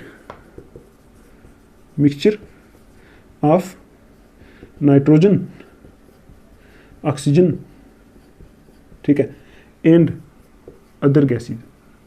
बाकी गैसेज इसमें प्रेजेंट होती हैं, नाइट्रोजन, ऑक्सीजन। तो ये सारी गैसेज का मिक्सचर है। हवा जो है गैसेज की मिक्सचर है। तो यहाँ किस टाइप के सोल्यूशन की एग्जांपल है? गैस इन गैस की, ठीक है। तो आप देखो हमने अभी तक क्या पढ़ा? सोल्यूशन क्या होता है और सोल्यूशन की कितनी टाइप्स होती हैं हमने देखा। Solid, liquid, gas solution. आप एक बार वीडियो को रिपीट करके देख सकते हो अगर आपको समझ नहीं आया। तो चलो अभी हम आगे देखेंगे methods of expressing concentration of solutions, ठीक है। बहुत शॉर्ट है, सिर्फ फार्मूले देखने, ठीक है। तो चलो इसको साफ करते हैं, आगे देखते हैं। तो आप देखो ये जो टॉपिक हमने लिखा है बोर्ड पे, तो आई होप आप, मुझे लग रहा है आप इस टाइम तक वीडियो देख के थक गए होंगे। आप क्या कर सकते हो? एक वीडियो को डिवाइड कर सकते हो, आधी सुबह आधी शाम में, ऐसे देख सकते हो, ठीक है। तो आप देखो यहाँ लिखा है methods of expressing concentration of a solution, मतलब किसी सॉल्यूशन की कॉन्सेंट्रेशन को एक्सप्रेस करने के मेथड्स, ठीक। तो आप देखो पहले देखो कॉन्सेंट्रेशन होती क्या है। कॉन्सेंट्रेशन की डेफिनेशन यहाँ लिखी है, the amount of solute dissolved in a known amount of solvent. मतलब एक नोन अमाउंट ऑफ सॉल्वेंट में कितना सल्यूट डिजॉल्व है उसको क्या बोलेंगे, कॉन्सेंट्रेशन ऑफ सॉल्यूशन। किसी नॉन अमाउंट ऑफ सॉल्वेंट में, नॉन का मतलब है सपोज यहाँ मैंने ये बीकर है, ठीक है, ये पूरी केमिस्ट्री में हमारा साथ देने वाली है। यहाँ सपोज सॉल्वेंट डाल दिया मैंने वाटर, ठीक है, यहाँ वाटर सॉल्वेंट डाल दिया, यहाँ वाटर सॉल्वेंट डाल दिया। इसमें आप क्या कर रहे हो, सल्यूट डाल रहे हो, तो कितना सल्यूट किसी सॉल्वेंट में डिजॉल्व है उसको बोलेंगे उसकी कॉन्सेंट्रेशन। तो अगर ज़्यादा सल्यूट डिजॉल्व है तो बोलोगे ज़्यादा कॉन्सेंट्रेशन है, कम सल्यूट डिजॉल्व है तो क्या बोलोगे, कम कॉन्सेंट्रेशन है। सपोज इसमें मैंने डाल दिया 50 ग्राम सॉल्ट, ठीक, और इसमें मैंने डाल दिया मैंने 100 ग्राम सॉल्ट, ठीक है। आप बताओ यहाँ वाटर क्या चीज़ है, वाटर सॉल्वेंट है, वाटर सॉल्वेंट है, ठीक है, और सॉल्ट क्या चीज़ है, यहाँ सल्यूट है। तो आप बोलोगे इसकी कॉन्सेंट्रेशन किस पे डिपेंड करेगी, इस 50 ग्राम के ऊपर, क्योंकि जितना सल्यूट किसी एक पार्टिकुलर अमाउंट ऑफ सॉल्वेंट में पड़ा हुआ है, जैसे ये वाटर 1 लीटर है, ये 1 लीटर है, ये पार्टिकुलर है, नोन है, इसका हमें पता है, तो इसमें 50 ग्राम सॉल्ट पड़ा है, इसमें 100 ग्राम सॉल्ट पड़ा है, तो आप क्या बोलोगे किसकी कॉन्सेंट्रेशन ज़्यादा है सोल्यूशन की, किस सोल्यूशन की कॉन्सेंट्रेशन ज़्यादा, आप बोलोगे इसकी, क्योंकि कॉन्सेंट्रेशन किस पे डिपेंड कर रही है कि एक पार्टिकुलर सॉल्वेंट में कितना सल्यूट पड़ा हुआ है। तो आप देखो जितना सल्यूट ज़्यादा पड़ा होगा उतनी उसकी कॉन्सेंट्रेशन क्या होगी, ज़्यादा होगी। तो आप बोलोगे इसकी कॉन्सेंट्रेशन कम में, इसकी कॉन्सेंट्रेशन क्या है, ज़्यादा है। तो अगर सल्यूट क्या हो, बहुत कम पड़ा हो, बहुत कम, सपोज इसमें कितना पड़ा हुआ है, 1 ग्राम सल्यूट पड़ा हुआ है और 1 लीटर सॉल्वेंट है, तो बहुत कम सल्यूट पड़ा है, तो ऐसे सॉल्यूशन को बोलते हैं डाइल्यूट सॉल्यूशंस, जिसमें सल्यूट क्या होता है, बहुत कम पड़ा होता है, ऐसे को क्या बोलते हैं, डाइल्यूट सॉल्यूशंस, ठीक। तो आई होप आपको कंसंट्रेशन की समझ आई होगी। आप देखो इस चैप्टर में जो मेथड्स है ना, यहाँ लिखा है methods of expressing concentration of solution. किसी सॉल्यूशन की कंसंट्रेशन को एक्सप्रेस करने के लिए कुछ मेथड्स होते हैं, ठीक है, उनको कंसंट्रेशन टर्म्स भी बोलते हैं, ठीक। तो यहाँ इस चैप्टर में हम ये मेथड्स डिस्कस करने वाले हैं, सीधा सीधा फार्मूला डिस्कस करना है और कुछ नहीं। तो फार्मूले के बाद हम 2 क्वेश्चंस करेंगे, 2-3 क्वेश्चंस करेंगे, आपको पता चलेगा। पहला हमें डिस्कस करना है यहाँ मास परसेंटेज, फिर करना है वॉल्यूम परसेंटेज, फिर करना है मास बाई वॉल्यूम परसेंटेज, फिर करना है मोलैरिटी, फिर करनी है मोलैलिटी, फिर करनी है मोल फ्रैक्शन, फिर पीपीएम, और ये लिखा है नॉर्मलिटी और स्ट्रेंथ, ये इस चैप्टर में नहीं है, ठीक है, इस चैप्टर के सिलेबस में ये नहीं है। ये आप सब बेसिक कंसेप्ट ऑफ केमिस्ट्री में पढ़ते हो 11th क्लास में, लेकिन हम जो इस चैप्टर में है वो पढ़ेंगे इतना हमारी टेक्स्ट बुक के बीच में दिया हुआ है, इसको हम यहाँ डिस्कस करने वाले हैं। तो चलो पहले देखते हैं हम मास परसेंट क्या होता है, ठीक है। आप देखो पहली हमारी कॉन्सेंट्रेशन टर्म में फर्स्ट मास परसेंट, मास परसेंट, तो इसको ऐसे भी लिखते हैं m/m, ऐसे भी लिखते हैं इसको, ठीक। या फिर ये मास परसेंट है ना, इस मास परसेंट को वेट परसेंट भी बोलते हैं, तो बुक्स पे इसको ऐसे लिखा होता है W/W, ठीक, इसको ऐसे लिखा होता है। ये क्या होती है, मास परसेंट, या फिर इसको वेट परसेंटेज भी बोलते हैं। तो इसका फार्मूला क्या होता है, आप देखो इसका फार्मूला होता है, मैं आपको बताता हूँ, अभी रुको। मास ऑफ द कंपोनेंट कैसे निकालोगे मास परसेंट, आप लिखोगे मास of the component in solution, जिस कंपोनेंट की आपको मास परसेंटेज निकालनी है उसका मास ऊपर लिखोगे, divided by mass, total mass of the solution, total mass of the solution, ठीक है, मल्टीपल बाई क्या करोगे 100। तो यहां से आपकी निकल जाएगी क्या, मास परसेंट निकल जाएगा। आप देखो ये W/W क्यों लिखा है, W/W का मतलब है मास बाई मास। आप देखो जब हम मास परसेंट निकालते हैं ना, है ना, तो मास परसेंट निकालने के लिए हम ऊपर भी मास लेते हैं और नीचे भी मास लेते हैं। तो आप देखो मास बाई मास हो गया ना, तो परसेंटेज के लिए हम 100 से डिवाइड करते हैं, यहाँ से जो आंसर आता है किसमें आता है, परसेंट में, ठीक। आई समझ आपको, है ना। तो आप एक और चीज़ देख लो, आपको पता है परसेंटेज जो होती है वो हम हमेशा क्या लेते हैं, 100 से लेते हैं। तो अगर आपसे कोई बोल दे 10% NaCl aqueous सॉल्यूशन, ठीक है, तो इसका मतलब क्या हो गया, 10% NaCl हमारे पास कौन सा है, aqueous solution, 10% aqueous NaCl solution है। तो आप क्या बोलोगे, इसमें 10% क्या चीज़ है, NaCl है। तो आप बताओ टोटल परसेंटेज कितनी होती है, टोटल परसेंटेज होती है 100। तो आप बोलो अगर 10% क्या NaCl है, तो टोटल अगर मैं मान लूँ टोटल क्या है 100 है, 100% है, तो 10% NaCl का मतलब है 10% इसमें क्या है, NaCl है, ठीक। और aqueous सोल्यूशन क्या होता है? ऐसा सोल्यूशन जिसमें वाटर होता है, ठीक है। तो देखो 10% अगर NaCl है तो 90% क्या होगा इसमें? 90% क्या होगा? वाटर होगा, ठीक। ऐसे इसकी इंपॉर्टेंस होती है। अगर आपको दिया हुआ है 10% aqueous NaOH सोल्यूशन है ना, NaCl सोल्यूशन, तो आप बोलोगे उसमें 10% क्या NaCl है और 90% क्या है उसमें वाटर है, ठीक है। तभी तो मिला के ओवरऑल 100 बनेगा ना, क्योंकि परसेंटेज को हम किससे लेते हैं? 100 से। तो अगर देखो, अगर आपसे कोई बोल दे 100 में से आपके 10 मार्क्स आए, ठीक है, 100 में से 10 मार्क्स आए तो कितने मार्क्स बनेंगे? आप बोलोगे 10 मार्क्स। तो यही लिखा है 100 में से अगर 10% ये NaCl होगा तो कितने ग्राम NaCl होगा? आप बोलोगे 10 ग्राम NaCl होगा। इसी तरह 90% वाटर है तो 90 ग्राम क्या होगा? वाटर होगा, ठीक है। ये इसकी थोड़ी सी इंपॉर्टेंस आगे क्वेश्चंस में आपको पता चलेगा, ठीक। ये होगी हमारी मास परसेंट। अब दूसरा कौन सा हमारा है? दूसरी है हमारी वॉल्यूम परसेंट। इसको V/V भी लिखते हैं, ठीक है, V/V भी लिखते हैं। और आप बताओ क्या होगा वॉल्यूम परसेंट में? क्या लिखेंगे? यहां ऊपर लिखोगे वॉल्यूम ऑफ द कंपोनेंट और डिवाइडेड बाय लिखोगे total volume of the solution, total volume of the solution. आपको पता है ना वॉल्यूम क्या होता है ना? वॉल्यूम लिक्विड और गैसेस के लिए यूज होता है, मास सॉलिड्स के लिए यूज होता है। तो यहाँ ऐसा सॉल्यूशन यूज होगा जहाँ जिसका ऊपर भी सॉलिड होगा, नीचे भी सॉलिड होगा, मतलब टोटल मास यूज होगा। यहाँ ऐसा यूज होगा जिसमें वॉल्यूम और वॉल्यूम, मतलब ऐसा होगा जहाँ लिक्विड सॉल्यूशन हो या फिर गैस सॉल्यूशन हो। तो मल्टीपल बाई 100। तो यहाँ से क्या निकलती है हमारी? परसेंटेज में आंसर आता है तो क्या निकलती है? इसको बोलते हैं वॉल्यूम परसेंटेज, ठीक है। देखो V/V इसलिए लिखा है कि यहाँ क्या लेते हैं? Volume of the component. कोई ऐसा कंपोनेंट जिसकी वॉल्यूम होती है यहाँ, उसको ऊपर लेते हैं और नीचे क्या लिखते हैं? Total volume of the solution. पूरे सॉल्यूशन की वॉल्यूम क्या लिखते हैं? नीचे लिखते हैं। और यहाँ भी वॉल्यूम है, यहाँ भी वॉल्यूम है, ठीक है। तो V/V आगे परसेंटेज है तो इसका मतलब 100 बोल देते हैं इसको, मल्टीपल बाई 100 करते हैं तो परसेंटेज में आंसर आता है। थर्ड है हमारा, थर्ड जो कंसंट्रेशन टर्म है वो है mass by volume. Mass by volume percent को ऐसे लिख देता हूँ। तो आप इसको क्या बोलोगे? M/V% भी बोलते हैं, ठीक। M/V बोल सकते हो, या फिर मास को हम वेट भी बोलते हैं केमिस्ट्री में, तो वेट बाई वॉल्यूम ऐसे भी लिख सकते हो, ठीक है। तो इसमें आप बताओ फार्मूला कैसा होगा? आप लिखोगे ऊपर क्या होगा? देखो ऊपर वेट है ना, तो वेट को मास बोलते हैं ना केमिस्ट्री में, मास ऑफ द कंपोनेंट, ठीक, mass of the component in the solution, ठीक। किसी सॉल्यूशन में कंपोनेंट का मास ऊपर लेना है और नीचे क्या है? वॉल्यूम। तो आप नीचे लिखोगे total volume of the solution,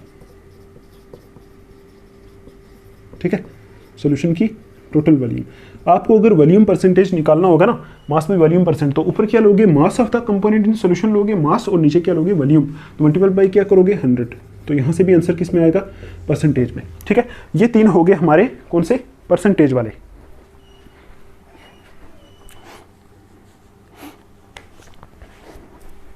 अब आप देखो नेक्स्ट, आप थकना नहीं, ठीक, थकना नहीं है। सॉन्ग सुनाओ। सॉन्ग अगर आता है आपको तो सुना दो, नहीं तो आप फिर कमेंट में लिख दो। मोलैरिटी, मोलैरिटी क्या होती है ये देखेंगे। तो आप देखो मोलैरिटी जो होती है ना, मोलैरिटी को यहाँ चीज़ लिखनी है। मोलैरिटी को डिनोट करते हैं एम से, ठीक, एम से डिनोट करते हैं। और इसका फार्मूला होता है M = यहाँ लिखो number of moles of salute, ठीक। सल्यूट में नंबर ऑफ मोल्स, सल्यूट के जो मोल्स होते हैं वो यहाँ लिखते हैं, डिवाइडेड बाई हम क्या लिखते हैं? Volume of solution, volume of solution, ठीक है, इन लीटर्स, ये लिखते हैं यहाँ, ठीक है। ऊपर क्या लिखते हैं? Number of moles of salute. मतलब यहाँ अगर हमें मोलैरिटी निकालनी हो तो हम क्या लिखते हैं? ऊपर सल्यूट के मोल्स निकाल के यहाँ रखते हैं और नीचे क्या लिखते हैं? Volume of solution in litre में। और इसको डिनोट किससे करते हैं? कैपिटल M से। और इसका यूनिट होता है जो, देखो यूनिट यहाँ से निकाल सकते हो। यहाँ मोल लिया ना तो मोल यहाँ लिखोगे, डिवाइडेड बाई यहाँ वॉल्यूम को लीटर में लिया ना, है ना, तो लीटर आएगी, तो यहाँ से यूनिट आएगा मोल लीटर इनवर्स, या इसको बोलते हैं मोल पर लीटर। तो ये इसका यूनिट है और इसकी यूनिट को मोलर भी बोलते हैं, ठीक है, मोलर भी बोलते हैं। और कभी कभी ऐसा अगर सपोज आपको लिखा हुआ मिल सकता है ऐसा 1m। 1m का मतलब है 1 मोलर सॉल्यूशन, मतलब ऐसा सॉल्यूशन जिसका मतलब जिसकी मोलैरिटी 1 है, या फिर 2m भी लिखा हुआ मिल सकता है, ऐसा सॉल्यूशन जिसकी मोलैरिटी 2 है। तो m का मतलब हो गया मोलर, ये इसका यूनिट भी होता है, m से इसको रिनोट भी करते हैं, ठीक। ये होती है हमारी मोलैरिटी। अब आप देखो एक और होता है, उसको बोलते हैं मोलैलिटी। मोलैलिटी, मोलैलिटी इसको डिनोट करते हैं स्मॉल m से, ठीक है, स्मॉल m से डिनोट करते हैं। और इसका फार्मूला क्या होता है? फार्मूला होता है m इज इक्वल टू वही same number of moles of solute, ठीक, divided by mass of solvent in kg। यहाँ मोलैरिटी में हम क्या लेते हैं? Number of moles of solute ऊपर लेते हैं और वॉल्यूम ऑफ सॉल्यूशन नीचे लेते हैं, ठीक है। और लीटर में सॉल्यूशन की वॉल्यूम, ये याद रखना, सॉल्यूशन की वॉल्यूम नीचे लेते हैं और मोलैलिटी में क्या करते हैं? Number of moles of solute ऊपर लेते हैं हम, जब हमें मोलैलिटी निकालनी होती है। देखो ये चीज़ आपको उस टाइम समझ आएगी जब आप न्यूमेरिकल प्रॉब्लम्स करोगे, मैं कराऊंगा आपको। अब देखो नीचे लिखा हुआ है मास ऑफ सॉल्वेंट, यहाँ मास ऑफ सॉल्वेंट लेते हैं केजी में, ये आप याद रखना, ये होती है मोलैलिटी। और देखो इसका यूनिट कैसे बनेगा? ऊपर क्या है? मोल्स, तो यहाँ लिख दो मोल। नीचे क्या है? मास केजी में, तो यहाँ लिख दो केजी। तो क्या यूनिट बनेगा? मोल केजी इनवर्स, केजी ऊपर आ जाएगा तो मोल पर केजी भी बोलते हैं इसको, या इसके यूनिट को मोलल भी बोलते हैं, मोलल।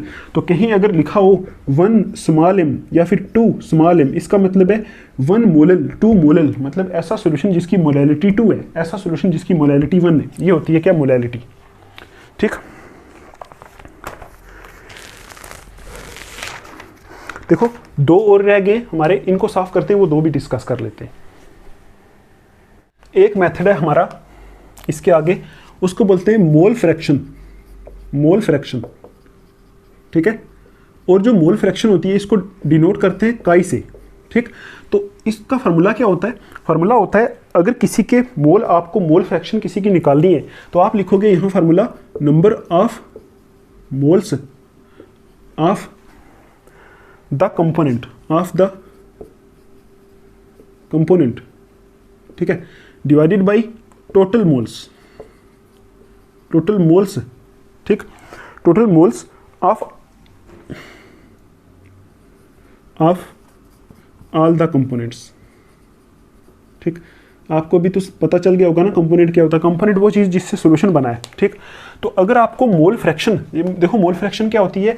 कुछ भी नहीं है, कंसंट्रेशन को एक्सप्रेस करने का एक मेथड है। तो यहाँ आप लिखोगे ऊपर, इसमें क्या लिखते हैं? किसी कंपोनेंट का अगर आपको मोल फ्रैक्शन निकालना है तो ऊपर लिखोगे नंबर ऑफ मोल्स, उस कंपोनेंट के नीचे लिखोगे टोटल मोल्स। देखो सपोज इसको मैं समझाने के लिए यहाँ लेता हूँ, हमारे पास एक सोल्यूशन है जिसमें हमारे पास एक कंपोनेंट ए है और एक कंपोनेंट क्या है? बी। 2 कंपोनेंट है, सपोज एक सॉल्वेंट है एक सॉल्यूट है। तो आपसे पूछा जा रहा है मोल फ्रैक्शन ऑफ ए निकालो, तो क्या लिखोगे? यहाँ लिखोगे काई ए इज इक्वल टू, काई का मतलब है मोल फ्रैक्शन, ए के मोल फ्रैक्शन, मतलब अगर आपको ए की मोल फ्रैक्शन निकालनी है तो आपके लिखोगे number of moles of the component. किसकी निकालनी है? ए की। तो आप लिखोगे number of moles of A. N, देखो एन का मतलब होता है नंबर ऑफ मोल्स, ए के नंबर ऑफ मोल लिए divided by total number of moles. देखो टोटल मोल्स, सारे मोल्स, तो टोटल मोल्स इस सॉल्यूशन में कितने होंगे? देखो ए की आपने ली और टोटल मोल होंगे बी के मोल्स प्लस ए के मोल्स, वही होंगे ना टोटल मोल्स। तो आप लिखोगे n A plus n B, ठीक है। ये क्या होती है? Mole fraction. ए की ऐसे निकालेंगे, तो अगर निकालनी हो मोल फ्रैक्शन बी की तो काई बी इज इक्वल टू क्या आएगा? Number of moles of B divided by n A plus n B. N क्या होता है? नंबर ऑफ मोल्स, ठीक है। आपको पता है ना, अगर किसी कंपोनेंट की मोल फ्रैक्शन सॉल्यूशन में निकालनी होगी तो उसके मोल्स यहाँ लिखेंगे divided by total number of mole करेंगे। तो अगर ए की निकालनी है मोल फ्रैक्शन तो एन ए मतलब number of moles of A divided by n A plus n B. अगर बी की निकालनी है तो एन बी मतलब number of moles of B divided by n A plus n B, मतलब number of moles of A plus number of moles of B करेंगे तो total moles बनेंगे। वही यहाँ लिखा हुआ है कि जिसकी निकालनी है वो डिवाइडेड बाय टोटल मोल्स, ठीक। अब आप देखो सम ऑफ मोल फ्रैक्शन जो होता है ना, यहां पे एक पॉइंट लिख लो, the sum of mole fractions, ठीक है, of all the components, sum of mole fractions of all the components of a solution is equal to 1। इस 1 को यूनिटी भी बोलते हैं। ठीक, आप ये याद रखना कि किसी एक सॉल्यूशन में जितने कंपोनेंट होते हैं उन सब कंपोनेंट के जो मोल फ्रैक्शन का सम होता है वो किसके बराबर होता है, 1 का। तो देखो यहाँ अगर सपोज हमारे पास सॉल्यूशन है जिसमें दो कंपोनेंट है काई ए, दो कंपोनेंट है ए और बी, तो काई ए क्या होगी, mole fraction of A, plus chi B क्या होगी, मोल फ्रैक्शन ऑफ बी। तो मोल फ्रैक्शन सारे कंपोनेंट की मोल फ्रैक्शन का सम इज इक्वल टू कितना होता है, 1 होता है। ये आप याद रखना। तो ये जो फार्मूला है इस बेस पे अगर आपको एक की मोल फ्रैक्शन निकल गई, सपोज ए की मोल फ्रैक्शन निकल गई, तो आप क्या कर सकते हो, बी की यहाँ से निकाल सकते हो। कैसे निकालोगे, अगर हमारे पास ए की है तो बी की कैसे निकालेंगे, chi B is equal to 1 minus chi A, उसको 1 से माइनस कर लेंगे तो बी की भी निकल जाएगी मोल फ्रैक्शन। ठीक, ये आपने याद रखना है। किसमें याद रखना है, मोल फ्रैक्शन में। क्या याद रखना है, मोल फ्रैक्शन क्या है, कॉन्सेंट्रेशन टर्म में। ठीक है ना, कॉन्सेंट्रेशन टर्म में। और इसमें कैसे निकालते हैं, एक कंपोनेंट की मोल लेते हैं डिवाइडेड बाई टोटल मोल्स लेते हैं। तो ऐसे हमने किया, मोल फ्रैक्शन को काई से डिनोट करते हैं। आप बताओ क्या मोल फ्रैक्शन का कोई यूनिट होगा, नहीं होगा, क्योंकि देखो ऊपर भी मोल से नीचे भी मोल से, ओवरऑल सारा मोल मोल कट जाएगा तो कोई यूनिट नहीं होने वाला। ठीक, तो एक सॉल्यूशन के अंदर अगर जितने भी कंपोनेंट हैं उन सब कंपोनेंट की मोल फ्रैक्शन का जो सम होता है वो किसके बराबर होता है, 1। ये आपको याद रखना है। और 1 को यूनिटी भी बोलते हैं, ये आपको याद रखना है। ठीक, तो एक हमारी कॉन्सेंट्रेशन टर्म बच गई है, उसका नाम है पीपीएम। ये मोल फ्रैक्शन थी, अभी हम देखेंगे पीपीएम। ये आप लिख लेना कौन से नंबर की है, 3, 4, 5, ये 6 नंबर है, ये 7 नंबर है पीपीएम। ठीक, तो आपको पता है पीपीएम की फुल फॉर्म होती है पार्ट्स पर मिलियन। ठीक, पार्ट्स पर मिलियन, ये होता है क्या, पीपीएम। तो आप देखो पीपीएम के आगे आप एक पॉइंट लिखो, ये किस लिए यूज होता है, ये होती है used for very dilute solutions, very dilute solutions. ठीक, जो बहुत डाइल्यूट सॉल्यूशंस होते हैं, डाइल्यूट सॉल्यूशंस मैंने आपको बताया था, ऐसा सॉल्यूशन सपोज यहाँ बहुत बड़ी बाल्टी रखी है और उसमें दो छोटे छोटे पीस नमक के डाल दो आप, दो, इतनी बड़ी बाल्टी है किसकी, पानी की, तो उसमें सपोज 4 छोटे छोटे दाने किसके डाल दिए, नमक के।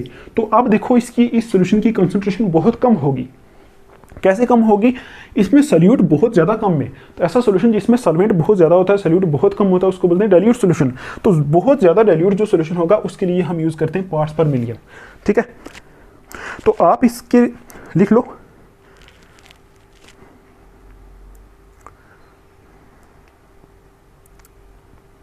इसकी डेफिनेशन लिख लो। आप ऐसे लिखो, it is defined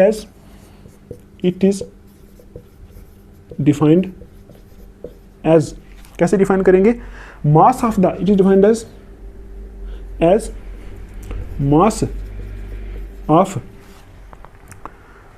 of the solute, mass of the solute. ठीक है, present in 1 million, present in 1 million. 1 million का मतलब हो गया 10⁻⁶। ठीक, mass of the solute present in 1 million parts by mass, 1 million parts by mass. ठीक, mass of the solution,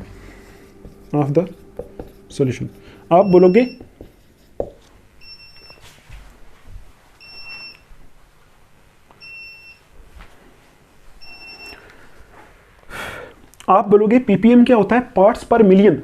तो ये किसके लिए यूज होता है, वेरी डाइल्यूट सॉल्यूशंस के लिए।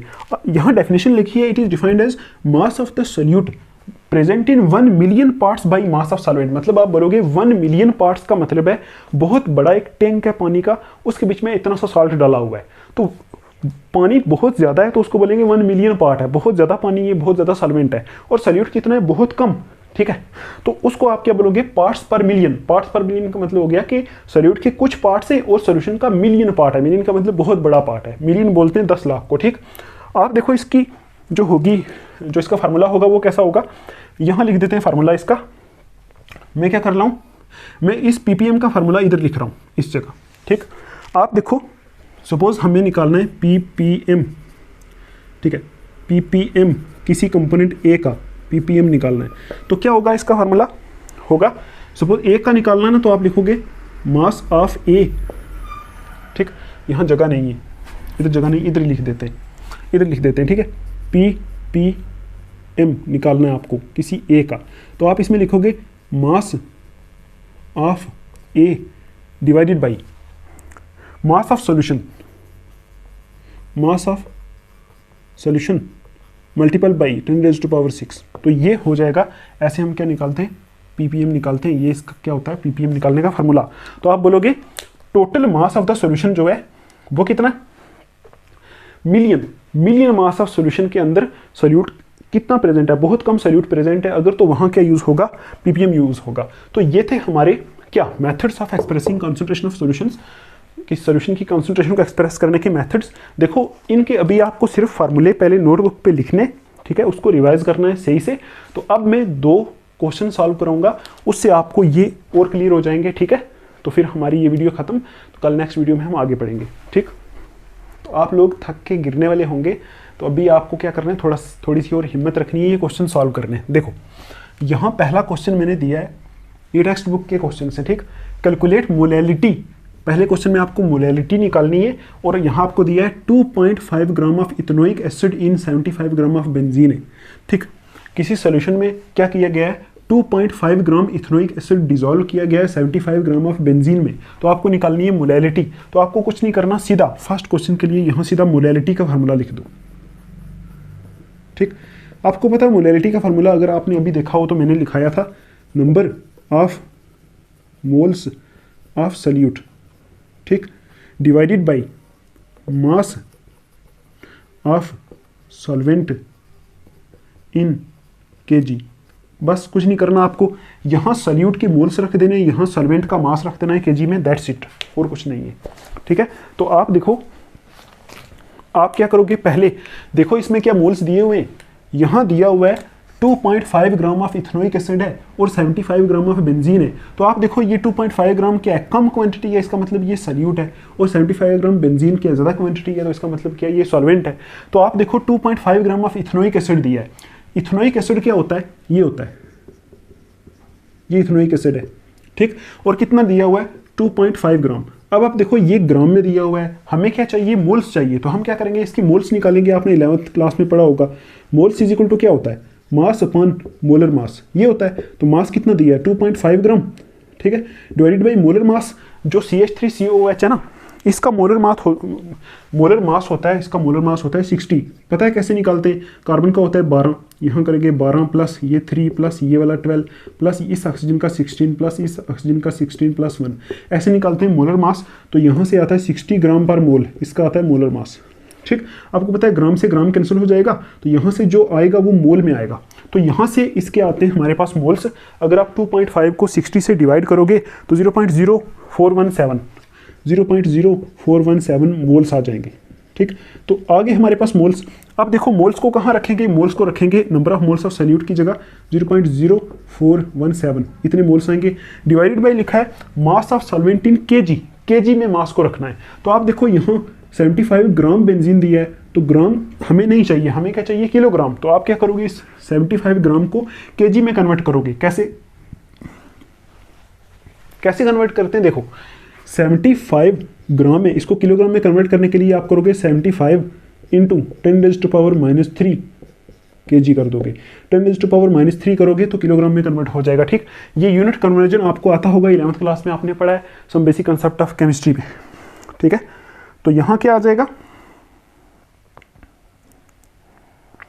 ठीक है, 75 इंटू 10⁻³ kg यहाँ आ जाएगा, किसका मास ऑफ सॉल्वेंट इन kg में। तो सॉल्वेंट का मास kg में यहाँ रख दो, 75 इंटू 10⁻³ ठीक है।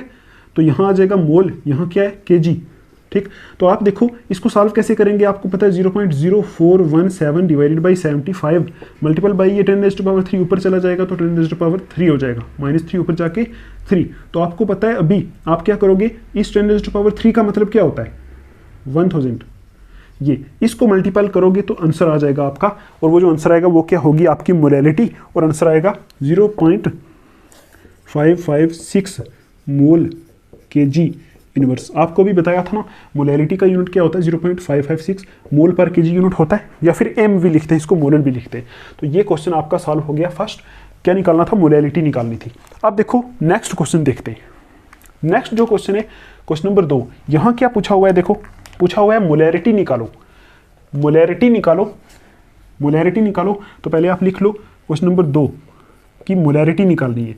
तो मोलैरिटी क्या होती है, आपको पता है क्या होता है, number of moles of solute divided by volume of solution, volume of solution, और किस में, लीटर में। ठीक, तो आप क्या करोगे, इधर number of moles of solute रखोगे और नीचे क्या रखोगे, वॉल्यूम ऑफ सॉल्यूशन रखोगे लीटर में। बताओ वॉल्यूम ऑफ सॉल्यूशन यहाँ कितनी दी है, 2 लीटर, तो यहाँ क्या रख दोगे, सीधा 2 लीटर यहाँ रखना है। और ऊपर क्या निकालना है आपको, मोल्स, मोल्स रखने हैं। तो आप देखो क्या दिया हुआ है, 30 ग्राम O2 दिया है, तो 30 ग्राम O2 की मोल्स निकाल सकते हैं। देखो 30 ग्राम O2, तो आपको पता है मोल्स क्या होता है, मोल्स इज इक्वल टू होता है मास अपॉन मोलर मास। तो आप देखो मास कितना दिया हुआ है, 30 ग्राम।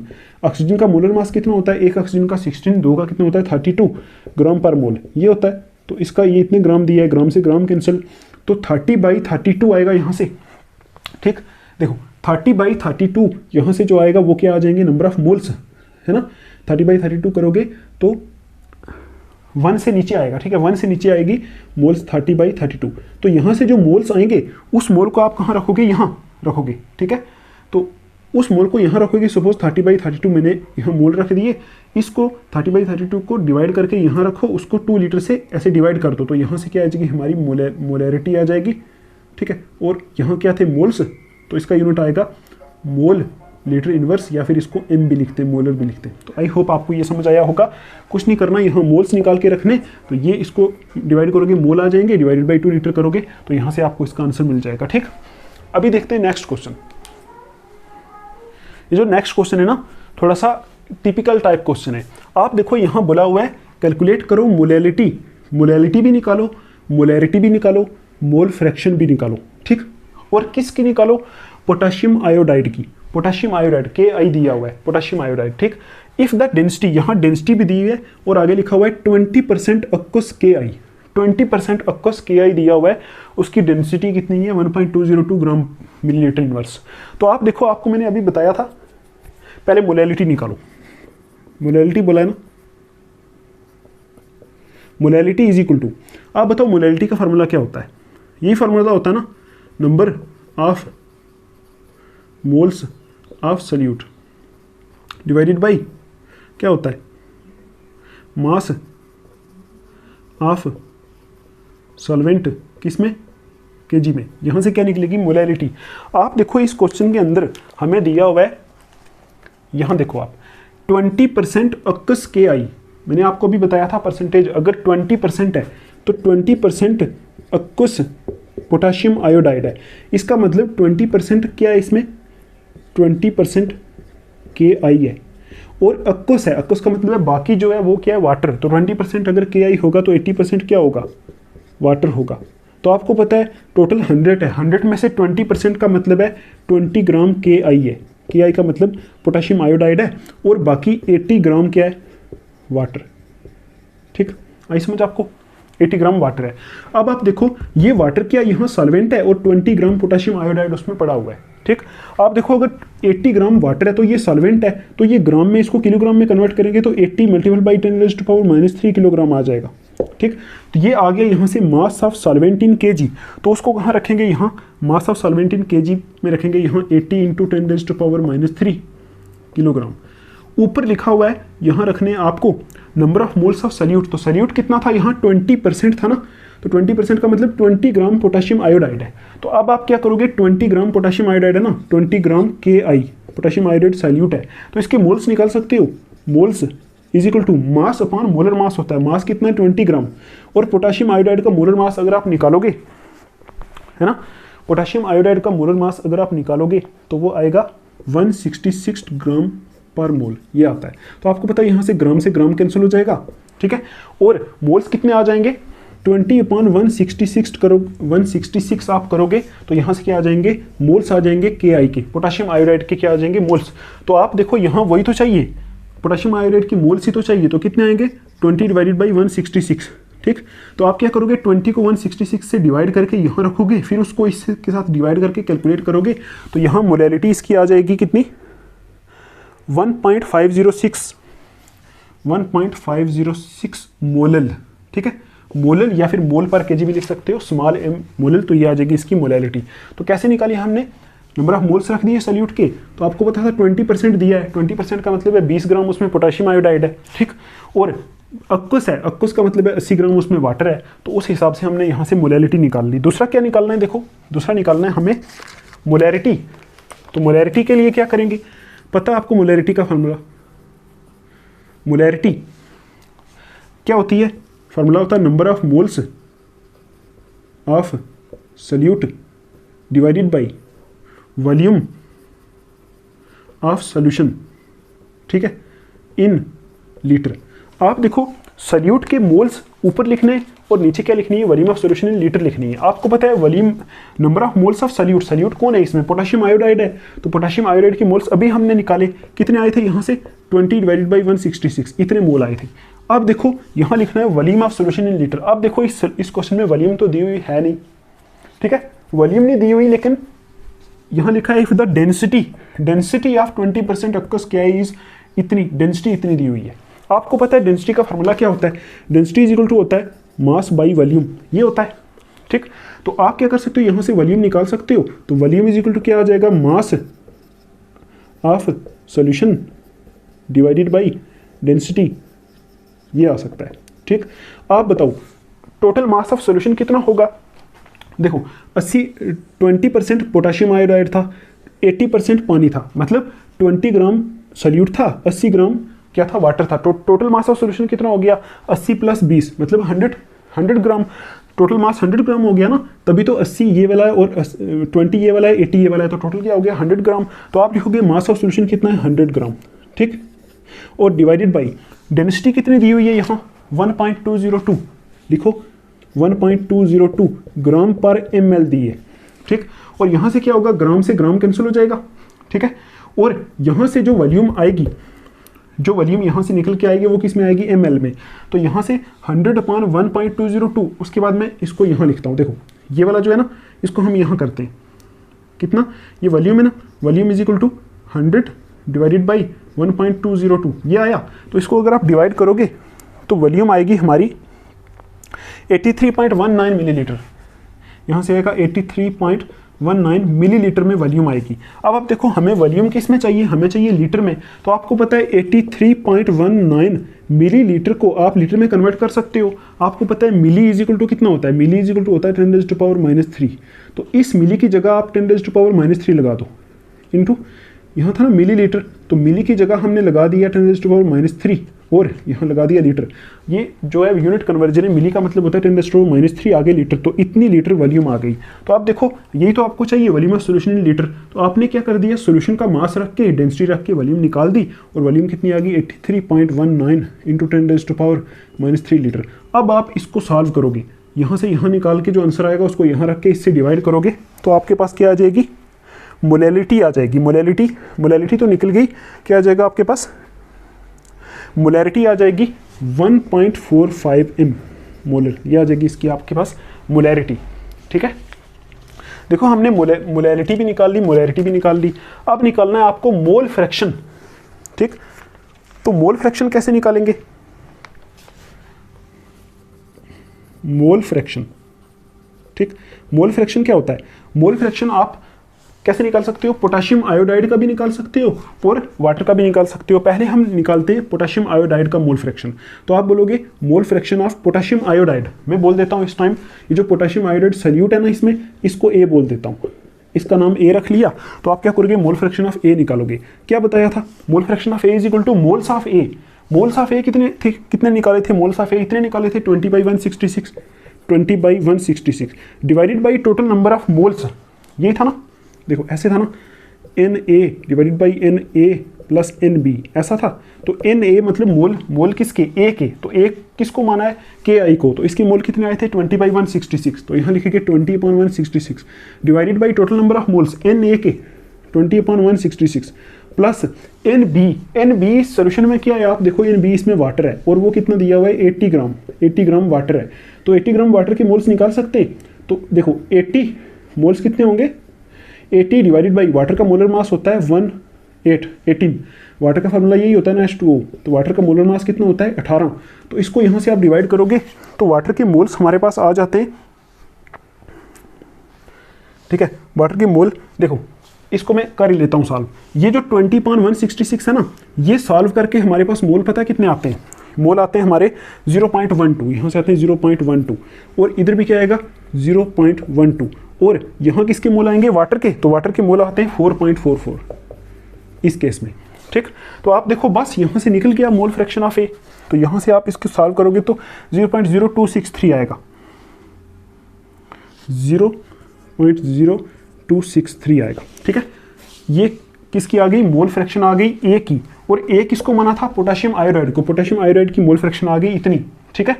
तो आप देखो अगर पोटेशियम आयोडाइड की मोल फ्रैक्शन इतनी है तो हमने एक फार्मूला पढ़ा था ना, chi A plus chi B is equal to 1।